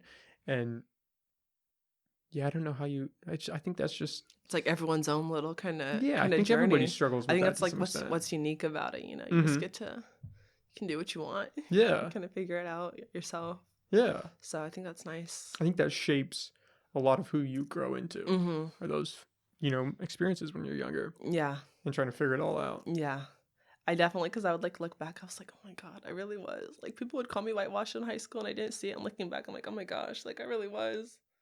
So I'm glad to be free of that. So that's why I try to help black people who I can tell were like in that predicament that I was in, like help them just feel comfortable, Mm-hmm. about it. Because it's like it's a Humboldt County, it's like what 73% white, so it's only natural that people here feel that way, like Mm-hmm. uh black people here feel that way. We have a big Hmong population, though, don't we? Yeah, I feel like it's not like as big as it used to be. Oh, really? I don't know. Don't you? Do you kind of feel like that? I've only been back here a few months, Okay. but I mean, in high school we had a huge I feel like population. I never see any Hmong people ever. Oh, really? I don't Oh, maybe know. they all said I don't screw know. it and I mean, left. also, I mean, we are in Corona, but That's a good I point. also feel like even at like the end of high school, like versus the beginning when I came in, there were like less and less. Also, same with Mexican people. I feel like I just saw less and less Yeah, Mexican people. the Fortuna has a pretty good Yeah, they Latin do. population. Mexican population. Latin, Oh, yeah, Latin. Okay, sorry. Mexican, yeah. I thought you said No, black for a second. no, I was like, I don't think I've ever seen a no. black person in I would be Fortuna. surprised if I saw one in Fortuna. I went to the protest out there. It was so funny. It was literally okay, not mostly, but I saw so many Eureka people there, Oh, really? and I feel like I was surprised there was one in Fortuna. I was like, that was I the was last too. place I expected. I was honestly, I was scared. Yeah. I was scared to go to that. And it ended up being fine, but yeah, I don't think the people of Fortuna really showed out to it. I think a lot of the racist people in Fortuna are just old. Yeah. You know? Yeah. But that trickles down. I had a buddy who I don't really talk to anymore, kind of for the same reason, you know?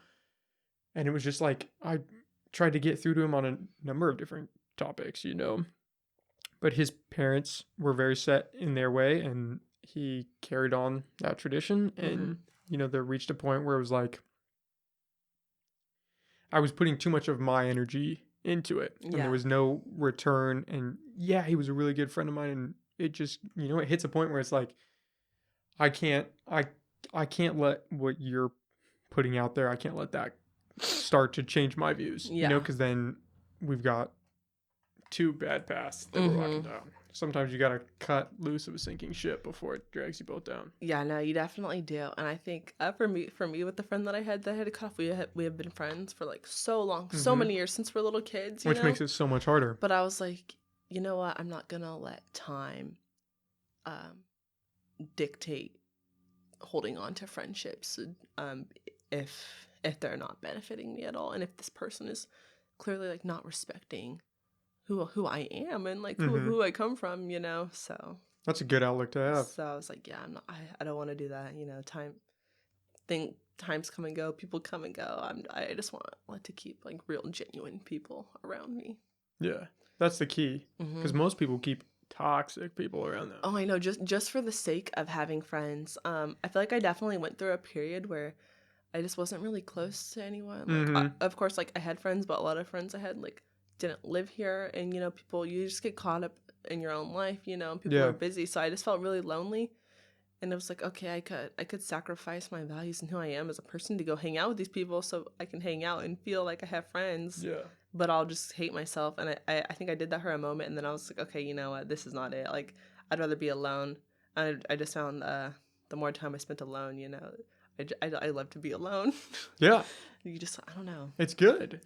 It is. You just, I don't know. You kind of explore things by yourself. I don't know. I like it. I definitely enjoy my alone time. Yeah, being alone and keeping company that adds value to your life. Yes, it's so important. Crucial. I know I feel like sometimes people like take that the wrong way. You know, like everyone has to be contributing something to your life, but it's like, no, they really should be adding some kind of value. Or else, what's the point of spending your time around someone? You know? Yeah. If all they're doing, if they're negative all the time, or if they're just spewing garbage all the time, then you spending your time with them, it's draining. Yeah, I mean that's one of the reasons I had to stop hanging around like a lot of people. It's just like the negativity, like the gossip kind of thing. I was like, okay, I'm like, it's hard. I don't want to do this anymore. Yeah. Like I don't like that. It just makes me feel weighed down and bad.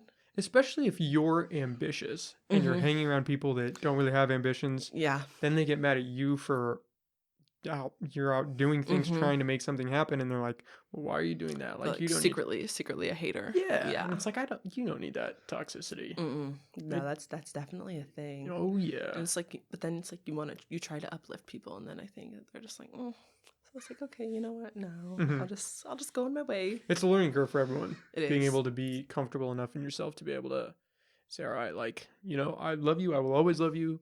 But I can't invest any more time in this.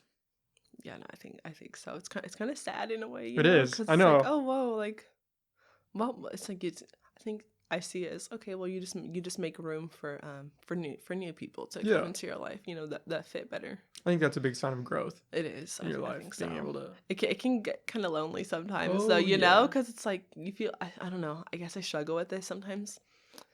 I think, am I just like a weird person, you know? Because I'm like, I feel like I'm not like vibing with a lot of people, or like I'll vibe with people like on a certain level, but then other things it's just like, oh, okay, like I don't know, we're just not connecting at all. Mm-hmm. So I used to worry about that sometimes. I'm like, oh, it'll be okay. Like I'm not that special, you know. There's got to be there have to be a lot of people out there that share these values and interests. So Mm-hmm. I think that can be hard though at times. Yeah. It can be like lonely at times. I feel like if we're going to be spiritual for a second, I feel like that's like a sign that you're like guarding your energy, that you're being protective of that, and I think that that's important. Yeah, no, definitely. I think that some of the most valuable friendships that I have are people who all kind of experience that same thing. And Yeah, it's like that period of eventually you find loneliness. each other, and it's like, oh man, okay, like I'm glad I held out Yeah. for this kind of friendship because this is something that is worth the investment. You know. Yeah, I always just like tell myself, I'm like, okay, one day I'm gonna have like a group of friends where like everyone is super cool with each other. Everyone's trying to save the world like me because that's what I'm about. I'm like, I need them to be like spiritually balanced too, just all these things. And then I'm like, damn, like no wonder I spend so much time alone. I'm like, hey, you know what? Eventually it'll come eventually. I don't know. It's just to have patience. It all goes back to patience. Yeah, no, it definitely does. Little book club. Luckily though, I have found though lately, like texting my friends, like new people I've met, even like during this to become closer to, you know, we're just like talking like, oh yeah, I read this, you should check it out. Like that's the kind of thing I like. So definitely experienced a lot more of that. But I also realized too, it's because like I kind of have been putting myself out there more, you know. Like I didn't expect so many people to reach out to me and say, hey, like you're doing such a great job, because I didn't really feel like I was doing anything.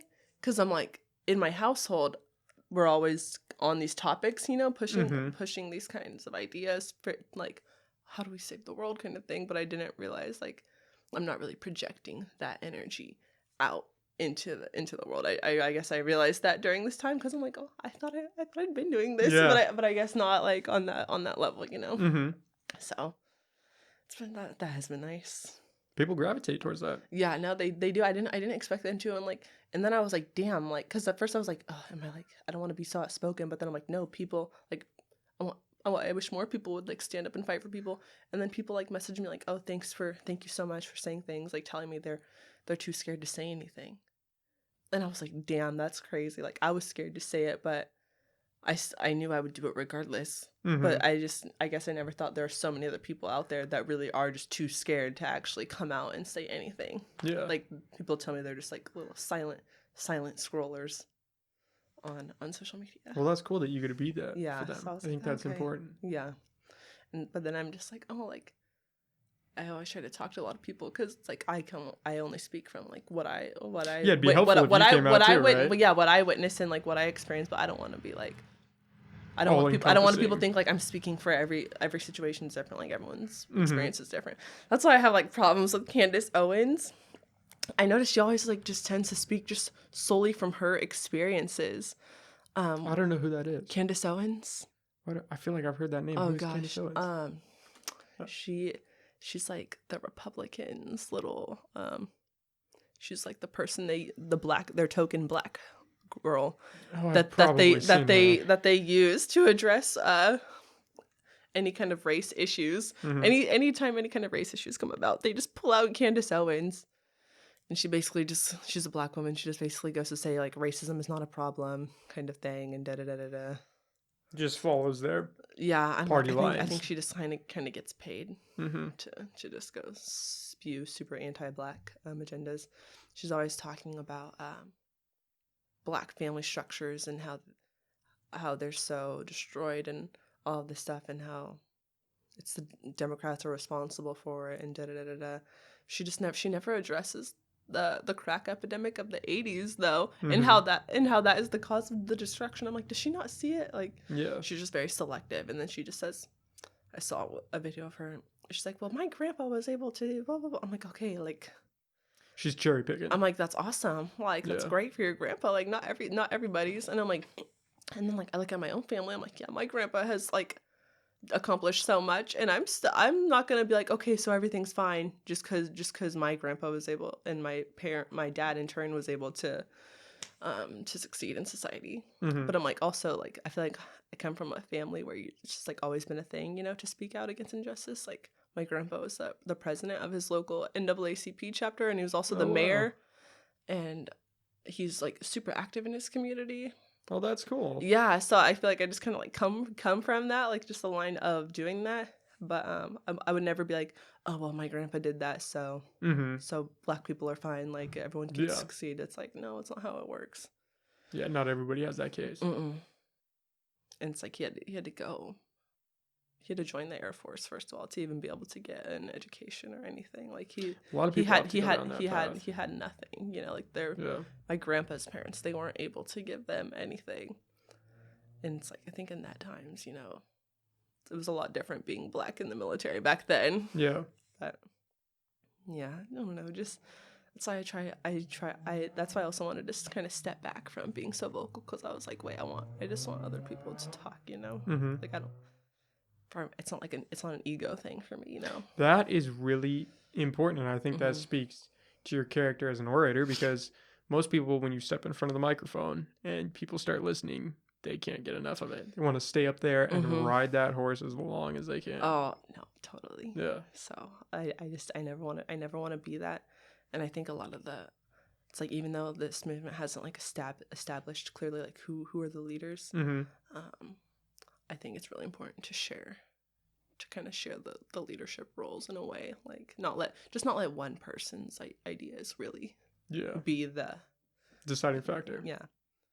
But to me, like, who I see is like a strong leading voice for Black people today. I don't know if you know who he is, Dr. Cornel West. I have heard the name. Oh, he is brilliant. Yeah? Yeah. If you can ever, he has a book called Race Matters. I haven't actually read the book, but I went and heard him speak in February because he came to HSU, which is crazy. Yeah. And I was hanging on to every word, because he just like is able to give such a deep analysis of why things are the way they are, not just like, oh, this happened and this happened. Like he's able to really get into it. Mm-hmm. And I was like, oh my God, this man is everything. And he just has such like pizzazz to him too. Like he's still so just like happy and enthusiastic. And I think he's like 76 years old. Oh wow. And he just still out there moving. He's dancing. He's good for him. Not during his talks, but he's just really. That's cool. Yeah, he has really great energy, and he's really brilliant. Oh, that's awesome. So yeah, I wish more people would pay attention to him, but he's not very active with his social media. Mm-hmm. And then I'm like, okay, like, and Angela Davis, like the fact that Angela Davis is still like here in this movement with us, like she was in her own time, going hard, and now here she is back again. So I don't know, it's all kind of crazy to me to like, wow, things haven't really changed like that much. Like we're still fighting this fight. Yeah, how far we've come, and yet how far have we come? Mm-hmm. Yeah. And he was saying, I think Joe Rogan asked Dr. Cornel West, like, I think that might have been where I think I've heard him talk. Yeah, I think he asked him, like, what did he say? Like, does it seem kind of futile, like, still having to fight or how that the things he expressed in his book Race Matters are still so relevant 25 years later? Like, how does that make you feel? Like this is all for nothing? And he says no, it doesn't. You know, like we've still. Like he's still very encouraged by what has happened, like, and just kind of just like keep pushing, you know. So I was like, okay, you know what, if someone like that says that, I'm gonna keep going. Yeah. So it gives me hope.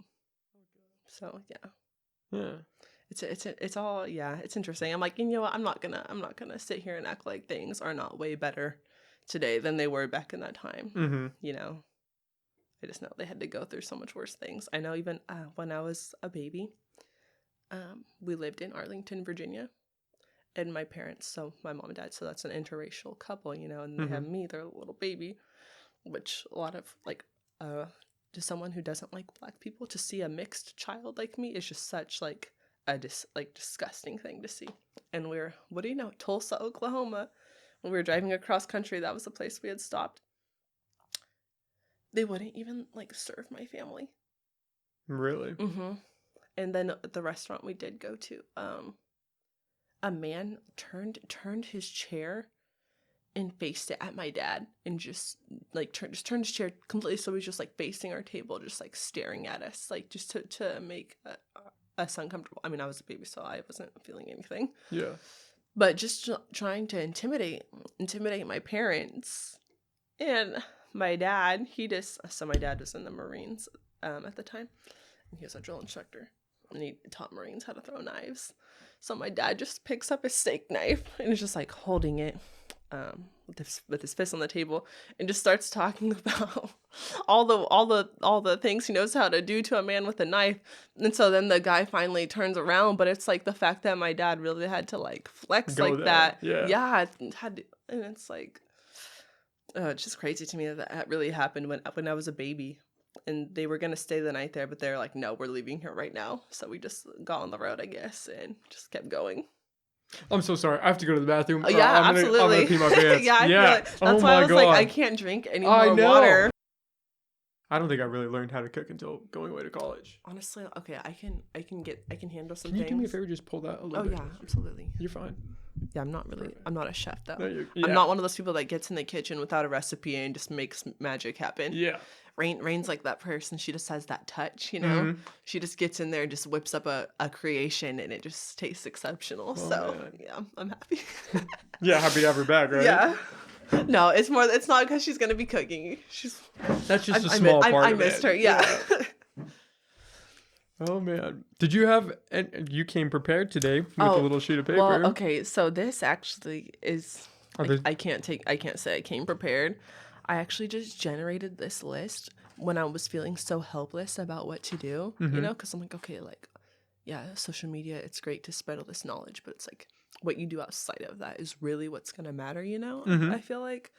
So for my little park meetings, I just wanted to generate these lists of topics to address, you know, when reaching out to any elected officials, you know. Okay. And then I also, my friend Maddie Moore, she helped me develop a list of like contacts of all the officials. So she went on Google Sheets, maybe this super nice long list from Eureka city council officials to Humboldt County DA and supervisors, state of California representatives, also people in Minnesota, you know, because we wanted to address the George Floyd thing. And I was thinking, and also I'm going to do this with my friends too, I have a lot more copies of these, just passing these out along with the contacts and then stamps and envelopes, because I'm like, I want people to be writing letters to these people, and this is really just like kind of give them a guide. I've read that, you know, those little templates that circulate where it's like, oh, just put your name on this, and it sends the letter to the official. It's already like pre-written. I've just read that those pretty much just are trashed. Like, oh yeah, I would imagine. know, like they're just getting spammed with the same letter. Yeah, just like no impact. I mean, sure, like burdening their email, but not doing much. But I'm like, no. To me, I think just receiving something in the mail that's like personal, I think that adds a new flair to it. Yeah, that's what I think. Especially, I'm like, imagine just bombarding these people all of a sudden. So have you been reaching out to like the city councilman here locally? Okay, so no, not city council here. Just because with the whole movement, for me personally, like the Eureka City Council is not such a problem. Like they're not in a position of power to really change anything, because I don't feel like we have a lot of issues personally. Maggie Fleming's office, though, I've been calling her office just because of her mishandling of the Josiah Lawson case. So what do you say when you call her? That I demand her resignation. Oh, yeah. Okay. Just want her gone. Wow, you know, I just right want her out out the of there. gate. Yeah, just the disrespect. Okay. Toward Charmaine Lawson is just so unsettling. And 2 jurors from the prosecution of Kyle Zwellner actually reached out to Charmaine to apologize to her for how they voted, because Maggie Fleming had swayed them to say that Kyle Zwellner was innocent if he was defending himself, you know. For those that are listening. Also, sorry, I just want fine. to say this too, because I feel like this is not super known about the Josiah Lawson case. The girls that were with Kyle Zwellner actually pepper sprayed and bear maced him before Kyle stabbed him. Yeah, I just wanted to say that. And nothing ever happened to those girls, and I think that they should also have been prosecuted as well for their role. Oh, wow. For their I didn't know that. No, yeah, so much is not known, and the case is so botched, but sorry, go on. No, I was going to say, for those who don't know or haven't been following the case, could you reiterate what happened? Okay, so... Well, you can take a drink first. I didn't mean to interrupt you right there. Just for those listening, because it is, I mean, there's so much misinformation. I didn't even know that. Yeah, well, a lot of it is a result of a super botched police investigation. So there was an off-campus party hosted by Brothers United, which is a HSU, like black fraternity. I don't think it's actually a fraternity, but it's just a group for black men, so they can all just be with each other, especially in such a predominantly white area that you're not from. I think that's really necessary. Mm-hmm. And Josiah was actually, he was the president of it, and they were having a party, and some girls had accused Josiah of stealing their cell phone, which was actually later was found, and Kyle Zwellner had showed up to get the girls, and they had been accusing Josiah. So then Josiah got mad, and so then a fight ensued.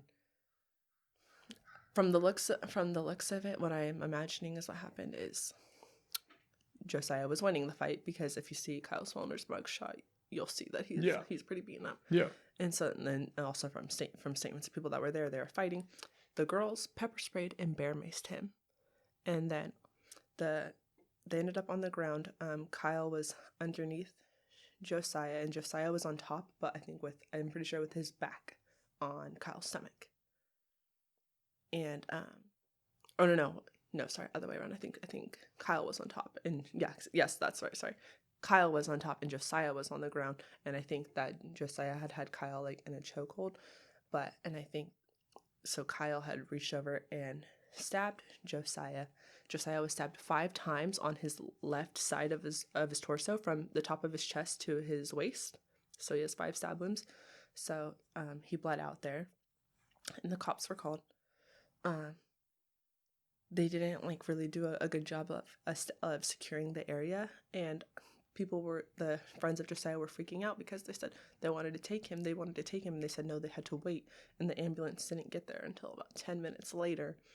And in the video, you see the other cop show up, and the cop who was originally on scene saying something along the lines of, "Oh, thank God you guys are here. I had no idea what I was doing."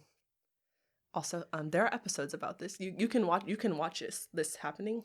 The fight? Not the fight, Oh, but okay. just the police on scene, Mm-hmm. and the chaos that ensued from the people freaking out, saying their friend just got stabbed. I think Crime Watch has an episode, and then there's also something called Botched. It's about how APD botched the investigation. Those are, if you go on Justice for David Josiah Lawson Facebook page, you'll find links to those. So they only interviewed Kyle for 15 minutes that night, which is how long you would investigate someone for just robbing a place or stealing. They also were letting them all talk to their friends. You're not supposed to allow people to talk to each other. Yeah, you want to separate the witnesses, right? And also you want to get everyone's statements that night. No, they were getting the statements over the next few days. It's like they should have got everyone's statement that night, so APD has acknowledged that they failed to conduct a solid investigation, and the man who was the chief at that time actually resigned. And I think that was as a result of the heat that he had received because of his just their lack of handling the case properly. Mm-hmm. And so then and because they didn't do a good job collecting evidence, there wasn't enough to convict, to charge Kyle Zwellner. So he was let go because of lack of evidence. And then and then I think later on they were like, I think they were able to bring it back to court, but then Maggie Fleming had said, like, okay, if it was an act of self-defense, then like telling them if it was an act of self-defense, like say that he's innocent. Mm-hmm. Okay, well, when someone is that beat up, you can argue that it doesn't change the fact that he murdered somebody. Yeah. And so now they're trying, there's a petition going around, which can also be found on the Facebook page, to get the case moved and have the Attorney General Becerra take over the case. Mm-hmm. And I think Maggie Fleming is even pushing that as well. And also we're trying to demand that her resignation, because she had just never cared about this case. What was her response? Honestly, it was like no response. Mm-hmm. And so that's why Charmaine Lawson is coming for her so hard. And I think the problem with Humboldt County is like it's such like a good old boy club, Yeah. Just kind of just like, and I think, and this is what Charmaine said. This is what she said at the vigil. She said her son is just a black man from out of the area, so they're not gonna devote their time and energy to solving that. And also, I think that Kyle Zollner's dad worked for the sheriff's department.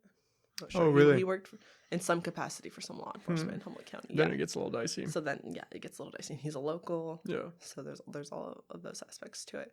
So that's why I've just been wanting to focus so hard on that, because I'm like, such a gross miscarriage of justice in our own backyard. And that's why I was telling you earlier, like, I feel like if I can't even help that, then what business do I have trying to fix the problems on a greater scale outside of the area that are more distance from myself. So yeah, that's my thing right now. I even have the GoFundMe link for litigation assistance in my Instagram bio. Oh, that's cool. Yeah, because I've already donated twice. I'm trying to just like treat it like a bill, just like don't donate when I can, because I feel so sad for her. She comes up to Humboldt like every other month. Not since Corona took hold, not as much. I don't think she had come since January, before the time she just was last year, a few weeks ago. So she obviously stopped coming as much. But she said she knew that with everything going on with the movement, she had to take advantage of the energy and come up here, and more people than ever showed out for her. And just learning about how she established that scholarship fund with the help of Black Humboldt, which is a local group here, with the Eureka NAACP, and how they're all just like there to support her. That was really, that's incredible. It really made me feel a lot better, and just the community just coming together to be there for her, and her just being so gracious and having so much strength. Like I said, when people are driving by, just shouting some obscenities. So yeah, that's what I'm really like passionate about right now. So yeah, that's what I reached out to officials for. I want her to resign. That happened quite a few months ago, though, didn't it? Years. It happened. Oh, it was years. It happened 2017. Oh, wow. I thought it was early 2019. It was 2017. It's been 3 years. It was wow. Yeah, April of 2017. Wow. Yeah, it's crazy. And it's so sad. So he is the same age as me, and he was studying criminal justice. So that's why it's like crazy, when I just like kind of take a step back, look at the big picture of everything, because you see someone like Josiah Lawson, president of Brothers United. He wanted to be in criminal justice. He wanted to go on to become a lawyer, and he gets his life taken from him, all because of an accusation that he stole someone's phone that was later found. And then you have people like the girl Marley Perry and friends, like she wants to go in the criminal justice system, but she using hate speech and all those things, and then just seeing all of the older members of the community supporting her, saying that she shouldn't be suspended.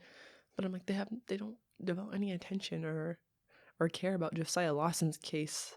So I just see all that, and it's hard for me to not see it, and I'm just like, wow, like what is happening? Here. But I'm like, it does make me feel better that those people are much older. They're all like, a lot of those people I saw were like in their 60s, so that made me feel better. But unfortunately, they're the ones that show up at the polls. Why is it taking so long to get something go? Is it just not enough traction, or not enough people coming out and supporting? Or for Josiah Lawson, I think it's Maggie Fleming. Like she's the DA. She had the power to get justice, and same with APD. And I think the new chief addressed it, how it was mishandled, and how he's been working with Charmaine Lawson to help her get justice, because they know they messed up. Yeah. Like they have acknowledged it. And that's why it's also crazy to me. Like they themselves have acknowledged it, but people in the community still don't want to accept it. And I'm like, they interviewed him for 15 minutes and let him talk to his friends. Yeah, nothing about that case seems like they handled it right. No, they didn't. And you know what? I think they showed up. They showed up to a party. And they saw a bunch of black kids, and they were just scared. I think, like that's what it seems like. It's like someone had been stabbed. There were a lot of people. I don't think they had all the necessary training to handle a situation like that. I could only imagine. I mean, it's hard talking to drunk people on a good night, and so to deal with a bunch of drunk kids, and somebody who just been stabbed. But that's like bleeding out in the grass. See, in moments like that, it's like, why didn't somebody else help? If you've got all those people around, that's the mentality I always take. That's what Charmaine is always saying. Like, someone saw something. Like, please come forward. Yeah, there's no way two kids just fought and nobody. Are you kidding me? Drunk people love watching fights. Yeah, and nobody saw. Like, that's why I'm like, okay, I don't know. Like I wasn't there, so like I can't speculate too much. But I'm like, come on, someone saw something, or maybe it was because it was such a tussle and it was outside in the grass. Like, But still, nobody could have broken it up. Like I nobody. know. Well, I think maybe with the girls bear macing and pepper spraying, that could have played a role. Jesus. And I just felt like they should have been charged for that. You know? You shouldn't be able What to just what do you mace- think? You can't just bear mace somebody. Yeah. What is and that who's was just to me that was like accomplice in murder, who? And it was Kyle Zwellner's knife. Kyle started the fight too. Is that what So the it was originally the girls, like the girls said that he stole the phone or something? Yeah. Yeah. But then Kyle went up and confronted him. See, I'm not sure about those Okay. details. Yeah. That's what freaks me out about any altercations like that. Is like if there's a fight coming my way, I'm out. Like I have no. My bad, I'm gone. Yeah, me too. I don't want to be in the mix. Knife. Exactly. Especially like with men, I feel like with men they just really things get really violent really fast. So I just get kind of scared. So I as a woman, I definitely would have like tried to get as far away as possible. Especially at parties when guys are drinking and there's all always throwing always down. like those girls that want to break it up. That's not me. Like no, but the fact that they really like bear maced him, it's just insane to me, and it just makes me sad. Like over a phone, like over you're gonna over bear a mace phone, somebody, yeah. like And then when you watch, I forget which episode, but when you watch it, so you hear him interviewing Kyle like in the squad car, and the cops asking about it. He's like, I don't know, I don't remember. I got hit really hard. He just says, I don't remember. I don't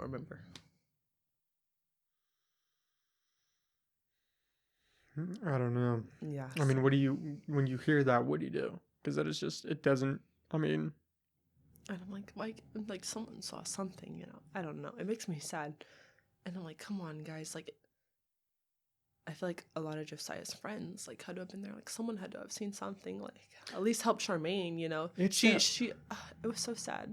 It's that weird idea of not wanting to be a snitch. I hate that. I really hate that. That's what's kind of ugly about our society. I feel like people they condemn snitching. I feel like more than they condemn pedophilia. Like if you're that an argument could be made for that. Like okay, not everywhere, but this is a problem. Like within the Black community, I noticed, like especially like among like entertainers, maybe they're just trying to keep this like hard image because they think it makes them like look cool. But I noticed with 6ix9ine, more of them were upset about him being a snitch than a pedophile. Yeah, that's a weird. And that's that a weird and one, that right? to me just made me lose so much respect. I was like, okay, you guys are not like real leaders. I was like, just the values to me are just so out of order. So that I don't know. I think that's really a problem. I'm like being a snitch. Like how's that? I don't know. It's always like, oh, don't speak on it. Like, just mind your own business. But it's like, no, you guys owe that woman. Yeah. I don't even know. Like that, it's just a weird, I mean, you get it. Like, if you and your friends are out doing something and you do something, then it's like, oh man, like we can't tell anybody we're all in this together. But I mean, somebody's life was taken and you're all just gonna be like, oh man, we can't, it's dicey, right? Yeah, and I feel like I'm like, okay, I think maybe they're scared, I don't know. It's so hard, not knowing all the details. I'm like maybe they're scared of like possible repercussions. But yeah, I don't know. And that's something to be said about parties, man. Especially in today's day and age, is you really just don't know who has what and who's on what and who's willing to do what. Yeah. Like, I've been to some parties. I went to school at Oregon State for a little bit. And that's where I was kind of in the frat a little bit. And I went to some parties and I walked in the door. I remember to one, and I was there for probably 30 seconds. I was drinking a beer and I was looking around. I was like, I have to get the F out of here. Why? Because what was happening? It was just anarchy. I mean, there was one kid upstairs who was like punching through the drywall in the wall screaming, and there were a bunch of guys around him like, no man, it's okay, it's okay. And the girls were like, oh my god, I can't believe he's doing that. And I was like, nope. And then so I went downstairs, and it was some off-campus party for some frat or something, and Mhm. there was a stripper pole downstairs, and one of the guys is like standing up on a chair in front of the stripper pole, and he's screaming at this other dude, and I walked right back upstairs, and I'm like, I'm out, like this is Yeah, not where I see, need to be, no, it's because really you just never you know. don't. I just get scared. Honestly, I don't like in this day and age, I get scared being in places with a lot of people because I'm like, okay, who's just gonna like unload on everybody in here just from being crazy, you know? There's so many. And like, Yeah. just when I would be walking through campus, when I was in Oregon, you know, Hmm. I don't know if you remember when that Umpqua Community College shooting happened. Oh yeah, I had forgotten So about I that. was in Oregon during that time because it was like my first year out of high school being up there, and ever since that happened, that unfortunately just really instilled such a deep fear of being in a mass shooting for me. Hmm. And so anytime I'd be on campus, if I felt someone behind me, I would just start like looking behind me, you know, like if I felt footsteps because I'd be scared. And then I noticed that too, like people would do that as well. Like if I was walking and someone was ahead, they would always be turning, having their head on a swivel. And I would just think, I wonder if if they have like that same mentality of I do, you know, just wanting to be alert and be aware of a possible school shooter or mass shooter. And I've talked with a lot of friends about this, and they all do have that fear. So to me, I kind of feel like that was the fear that people have, because I noticed it happened. Like I did a year at CR, the same people did that too. You know, just like Hmm. looking behind them kind of thing. I don't know. I just wonder how prevalent that fear really is. Like I wish we had some surveys conducted about that to see how much of a problem it is for us. You know. That's interesting. I've been on campus before, right? And then been, kind of sketched out by someone behind me, but not because I was worried they were going to shoot me. Mm-hmm. Like if it's like dark and I'm walking across campus or something, just because there's someone behind me, I'm like, hey man, you just got to be aware of your surroundings, you Yeah. know? But I wonder, yeah, I've never thought about. You've never felt scared about like, oh wow, like someone could really shoot right now, like shoot everybody.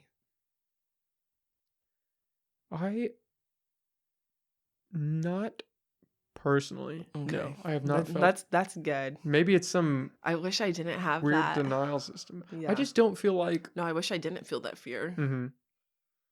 It's like not, it's not a good feeling. No, But then I it's can like, imagine. I just remember at one point I felt, oh, it was last summer. Hmm. I just felt like it was like shooting after shooting. There was that shooting in Texas, and then there was another one outside of a bar. I think somewhere in the Midwest. I don't know if it was Indiana or Illinois, but they literally happened within a few days of each other.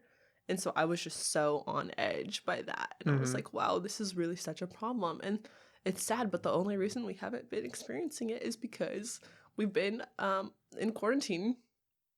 Like, can you imagine?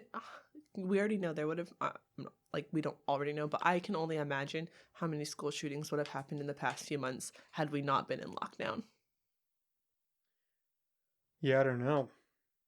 I forget the exact statistics on mass shootings. I think three or more people constitutes a mass shooting. Hmm. I think I know it's definitely like one every week. I'm not sure what the daily statistics are, but they're so frequent, and it's such a bad problem. It's just one that's been pushed to the side because the the elements that are crucial to having one haven't been available. We haven't been able to have these mass gatherings, so I'm like, What I, that's just like the other fear, you know. It's like, yeah, we're in this movement, and it's super scary, and I have been scared about people like just going and shooting up those things, you know. hmm. But I'm just kind of scared for when things really do open back up, you know. Just a lot of the emotions that people have in this time, and how radicalized a lot of people are getting, you know, Hmm. on both ends. What that's gonna look like for us. Do you feel that feeling pretty frequently when you're on campus, or it's only in certain situations where it's maybe a little Um, sketch? if there's a lot of people, Hmm. if there's like a lot of people, if it's just like a if it's just like a few people, I don't feel it. I feel it if there's a lot of people around, because I just try to think from the mind of a mass shooter. You know, I think they would want to get as many people as possible, so then I get kind of on edge, Hmm. kind of uneasy. You know what one really got me, almost probably more so than the school shootings, was the one in El Paso. Yeah. in 2019. That one, because he Just was so blatant about like mhm. I want to kill Mexicans. Yeah. That one kind of messed with me a little Oh, bit. I can only imagine. That's like Yeah. similar to how I felt about the church shooting I about would have. Yeah. Dylan Roof. Yeah. It And takes a certain individual, especially in schools and especially in a church, right, mhm. to go in there and to start shooting people. Yeah. Like what? I don't understand what the cause of it was. Like that's why earlier when we were discussing mental health, it's like I know it's something that needs to be addressed. I don't know the solution because I don't even understand how that becomes a problem. Like look at Sandy Hook. How do you get in a mindset to do something so vile? They're a bunch of kids. Yeah. I don't. That being said, though, right? Like what is the cause of it? You know, because I know there's always like the argument of taking away the guns. What do you think of that argument? That's where I was gonna go next. Uh-oh. What do you think? I mean, Oh no! Get rid of I them don't all. know. Oh, Yeah, I don't feel good about that. I don't agree with that either. I don't think I you don't should get feel rid of good them. with well, Uh-oh. I'm like they're just gonna find a different way to. If people want to kill a bunch of people, to me, they're gonna figure out a way to do that. Yes. Absolutely, though, absolutely, it needs to be so much harder to get a gun. Like in certain states, because in certain states it's way too easy to go get a gun. In California, no. In California, because I wanted to get one, because I'm like, no, I need to protect myself. You know, I have a shotgun. I have a Benelli 28 shotgun. Oh, nice. But I was like, no, I need like a little something. little small piece. Yeah. You know. Do you want to get like a concealed carry? Yes. Oh, nice. Yeah, I think everyone should. Well, because eventually, in like a year, I'm hoping to move, and I'll be on my own. I'm like, I don't want to be a young woman just living on my own. Like, I need to protect myself, you know. So yeah, that would make me feel so much safer if I had a gun. Yeah. So that's why I'm like, no, I don't want to take that away. Sorry. So yeah, I don't know. I just don't see that as being. Also, I just don't see that being. It seems easier said than done too. It's like, oh, you want to like take the guns? Nobody's gonna give up their guns. No, nobody's gonna give up their Nobody's guns. That's to me. I personally, I just feel like that's a waste of time to even try. Yeah. They are absolutely, these conservatives are absolutely not giving up their guns. I know a lot of people that aren't conservatives that are not going to give up their guns. Yeah. Like, I'm not going to give them mine. I'm like, let's not do that because I feel like that's just more of it's going to be a problem. Yeah, it's just so much more of a problem. But it definitely needs to be so harder to get. I think you need to go through psych evaluations and so many things. And I don't think you should be able to go purchase a gun at these like huge gun shows. You know, I don't like that idea. It's weird. I've tried to have this discussion with a few different people, and it has not worked out to my benefit yet. Oh, no. How come? Because they think we should get rid of them. That's not gonna. Also, the black market for it's huge. It's so huge. A lot of them come from Mexico too, unfortunately. And it's only going to increase. Yeah. If we take away the guns. Yeah. They funnel in from South America. They funnel in from everywhere. And I think people just don't realize that. Yeah. Like I think a lot of people don't see that. Like they just think saying getting rid of guns, like, oh, they're just gonna go round up everyone's guns, and then no one's gonna be able to get them anymore. I'm like, no, that's not it. First, the good people aren't gonna be able to get them anymore. Yeah, and so many guns are registered to people that don't even have those guns. You know, like other people steal guns all the time. Yeah. So, I've brought it up about because everyone wants to ban an AR-15, right? They're like, we need to ban assault rifles. And my approach has always been like, okay, what are we trying to solve? We don't want mass shootings. Well, you don't need an AR to go do a mass shooting. Arguably, they would kill more people if they had a little 9mm. A, you can carry more ammo, and B, it's concealable, right? So they could get into any space. So if we really want to stop mass shootings, we should get rid of pistols. The AR is so you can spot that person. Yeah, which is weird. I can't figure out what. I think it's probably because of the look. Everyone thinks it looks cool. So that's why it's been the one that's been used. Because, if we're going down a weird rabbit hole strategically, it wouldn't be the weapon of choice if you were trying to do something outrageous like that. So what, we're going to ban ARs? Okay. I don't think that's going to solve anything. So then what? Do we ban the next one? Okay, well then we're going to start banning pistols. Then it just seems like there are better steps we could take. Yeah, I just don't think taking away the guns is gonna solve anything. I just don't. Also, it seems like a lot of the school shooters, or not school shooters, just mass shooters, because not all of them shoot at schools.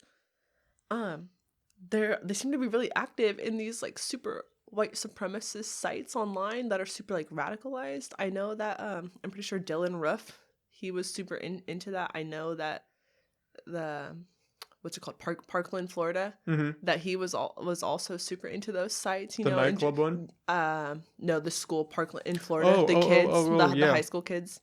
And it just seems like that seems to be a common trend. I know also the Columbine shooters, super like white supremacists, maybe not into the sites because I'm sure it was not as developed back then. But they still were into that ideology. And so like if you have all this technology, why can't you monitor those sites better?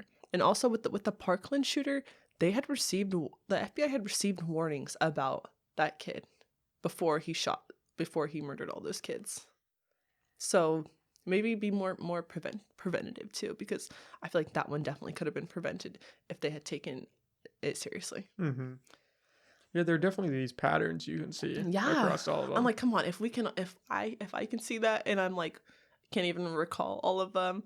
Like you guys clearly have the data intelligence and the analytics to figure out how to stop them. Yeah. So what is funny though is that you see all these people that were super far left and super anti-gun, and now they're like, oh man, I need a gun. I need something. Yeah. And it's like the hypocrisy. Come on, you guys. Yeah. No, I've seen it also like in the Black community, a lot of people saying no, we need to arm ourselves. I think everyone. I'm like, yeah, hello. Yeah. Like, I'm like, that's why I usually have like been fairly quiet, but I'm definitely for universal background checks, absolutely. And I think people who have been convicted of like domestic violence and such, they should not have guns. Yeah, I don't think they should be allowed to, because I think that's dangerous. So yeah, definitely just more strict, not taking them away though. And I think honestly, if they really if we really tried to take guns away from people, I really believe we would have a civil war. Yeah, I can't even picture what that would look like. Can you really think people are just gonna hand their guns over? It's not gonna happen. And is it worth it for millions to die? Yeah, because I think a lot of people would die. Yeah, I think that. And how are they going to enforce that? Like who's going to be the ones? Do you think the police are going to? No, I feel like the police are not. The police themselves are not going to be okay with that. Yeah, I've talked to police officers before, and they tell me like, no, you should get a gun. So, like, to protect yourself. They're the great equalizer. Because it's crazy out here, and you said you just moved back here, so I don't know if you know this. In Fortuna, I've read in the news, people are driving and someone just randomly like will shoot like a pellet gun at them, like at their car. I've never heard about that. Yeah, but it's like, I know, yeah, that's bad that they're shooting it, but first of all, that's a pellet gun, so that wouldn't get taken away. But it's like, imagine if you can protect yourself, like if you can turn that on someone, they will not do that to you. That's just kind of how I feel. And those kinds of things like happen a lot, and it's like, you think someone like that is gonna turn their guns in? Yeah, no, absolutely not. So I think everybody should get a gun. Yeah, I think so too. I think it'd be a lot. Look at Texas, right? They're definitely a lot more polite. Everyone's a little more courteous, and it's because they're all packing something. It does have some sort of effect. Yeah, it does. I personally would feel safer. I know other people won't, but I don't think they get to determine how we should all, like, what makes us all feel safe, But there are responsibilities with that, and that's where it worries me too, because I do believe if you have, if you're going to do a CCW, that, most importantly, you better be able to use that thing accurately, right? Yes. You better be calm under pressure, and you better, if you pull that out and you're going to use it, you better be spot on. But B, and this is the same argument I have for the police, if you are carrying it, you better be able to make sure that you can keep somebody else from getting that, right? Yeah. Like those two cops for Rayshard Brooks, there's no reason that two officers should not have been able to, subdue one guy, regardless of if he's drunk. Yeah. Like, I don't get why they don't use tasers more. Sorry, I think they tried. I think they didn't. One of them pull their taser. I didn't see that particular case. I was just like stating in general. You think, or why don't they have like? I don't know, like... I'm like, why did the cops even have batons? I thought they would, like, hit people with batons before just shooting them. Seems like now they just, like, are so, like, trigger ready. Yeah, there's definitely that. So I'm like, what is that?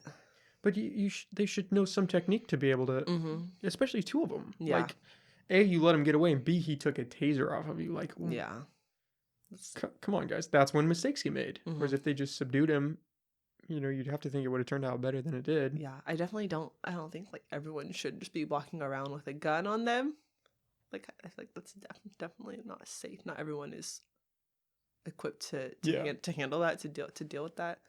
But the thought that there are definitely like a significant amount of people out there with a concealed weapon on them, I feel like that would deter a lot of people. You know. Well, and there was that one case where the guy shot that guy that went into a church. Yeah. No, I have seen. Unfortunately, those cases don't get much traction. But I've seen a video of an old man pulling out his gun on someone trying to shoot people. Yeah. So, unfortunately, that doesn't get highlighted. Nobody likes to talk about those. They don't want to talk about those. Those aren't broadcasted everywhere. Yeah. Doesn't fit the narrative. But I'm like, the narrative, I feel like, is always meant to harm us. I'm like, okay, I don't know. Like, they want to take it away. They definitely are using it for their own gain. Yeah. Which is what you have to be careful I'm like, of. they want to take it away, but they still have all their guns. That's what I also have a problem with. And I'm like, yes, I also know that. I know it's not like, oh, just because we have guns, it's protecting us, because I know they could still drop bombs on us or anything.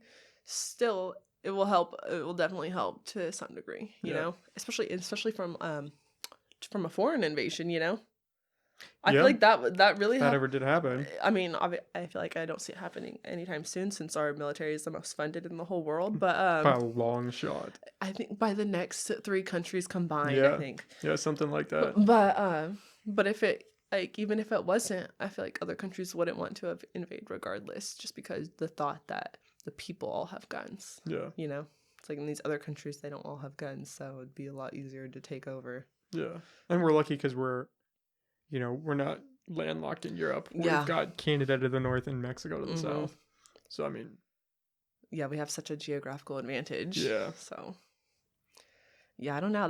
Those are my opinions. They're definitely not very, like, popular. I definitely don't believe that people should just be able to go get a gun. Like, that. Trust me, there definitely need to be a lot of laws passed regarding that, just on a federal level, just so all the states have to follow it, because clearly some states are not going to implement safe policies. But we could definitely still take some measures, because I know in California, like, you have to show proof that you have a safe and all these things, so the guns would be safe, like, from people trying to do harm with them. So I think that's good, even though it's a little bit costly. But still, it's a price that you pay for especially safety. If you have kids, right? You would definitely want to keep them locked up, because you don't need your kid finding that. No, I've actually heard a story from a family friend. They knew somebody, and when the kids were little, one sibling accidentally shot the other sibling. So that's why I definitely see the necessity. Was the other sibling okay? No. Yeah. It was a long time ago, but that makes me understand the need for requiring safes, you know, so the kids couldn't get into them. I bet the parent felt just awful. Oh God, yeah. How do you live with that? Yeah.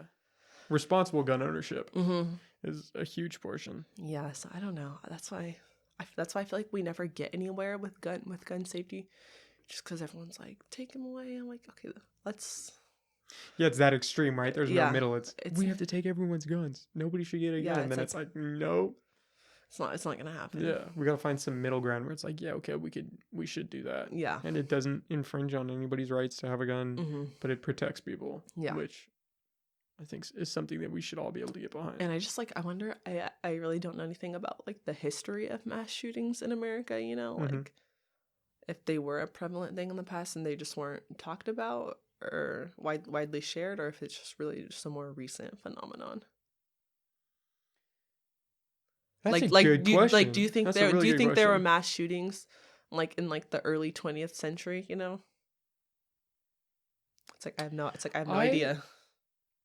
I've never thought about it. Because then it's like, if I feel like it's like, you know, big on history. If we knew the statistics on that, I feel like we'd be able to make a better decision about how to come up with a solution. You know. My knee-jerk reaction would be to say that it's fairly recent, right? Because Columbine was a huge shakeup. and it woke everyone up, and it was like, whoa. Yeah. So whereas if it had been happening before, I think people, unless that was just the first school one. Yeah. But back then, like we had like, I mean, shoot, in the 30s and 40s, like we had World War II we were Yeah. dealing with. So it's like, I think people were more consumed with other things than to go around and shoot people up in a weird way. And I also feel like gun ownership was more of a thing back then too. That would be interesting to look at. Would you say like more people just carried guns around them, carried guns on them? I don't know. I would think that maybe more. Because you always see like these little like Wild West kind of things. It seems like everyone has a gun. I just wonder how accurate that depiction is. But I think there are more guns in circulation in America today than ever before. Yeah. But that could be like a small portion owning a lot of guns. Yeah, that's what I think that is. Yeah, I think back in the day it was more diversified probably. Because if we're talking Wild West, if you don't have a gun and somebody comes in your house, you're screwed. Yeah, you're done. Yeah, I feel like that's like your main source of protection in those times. Your own gun, not the police. Yeah, people were shooting each other in the street. You had to have a gun. Like, yeah. Yeah, I just wonder. I don't know.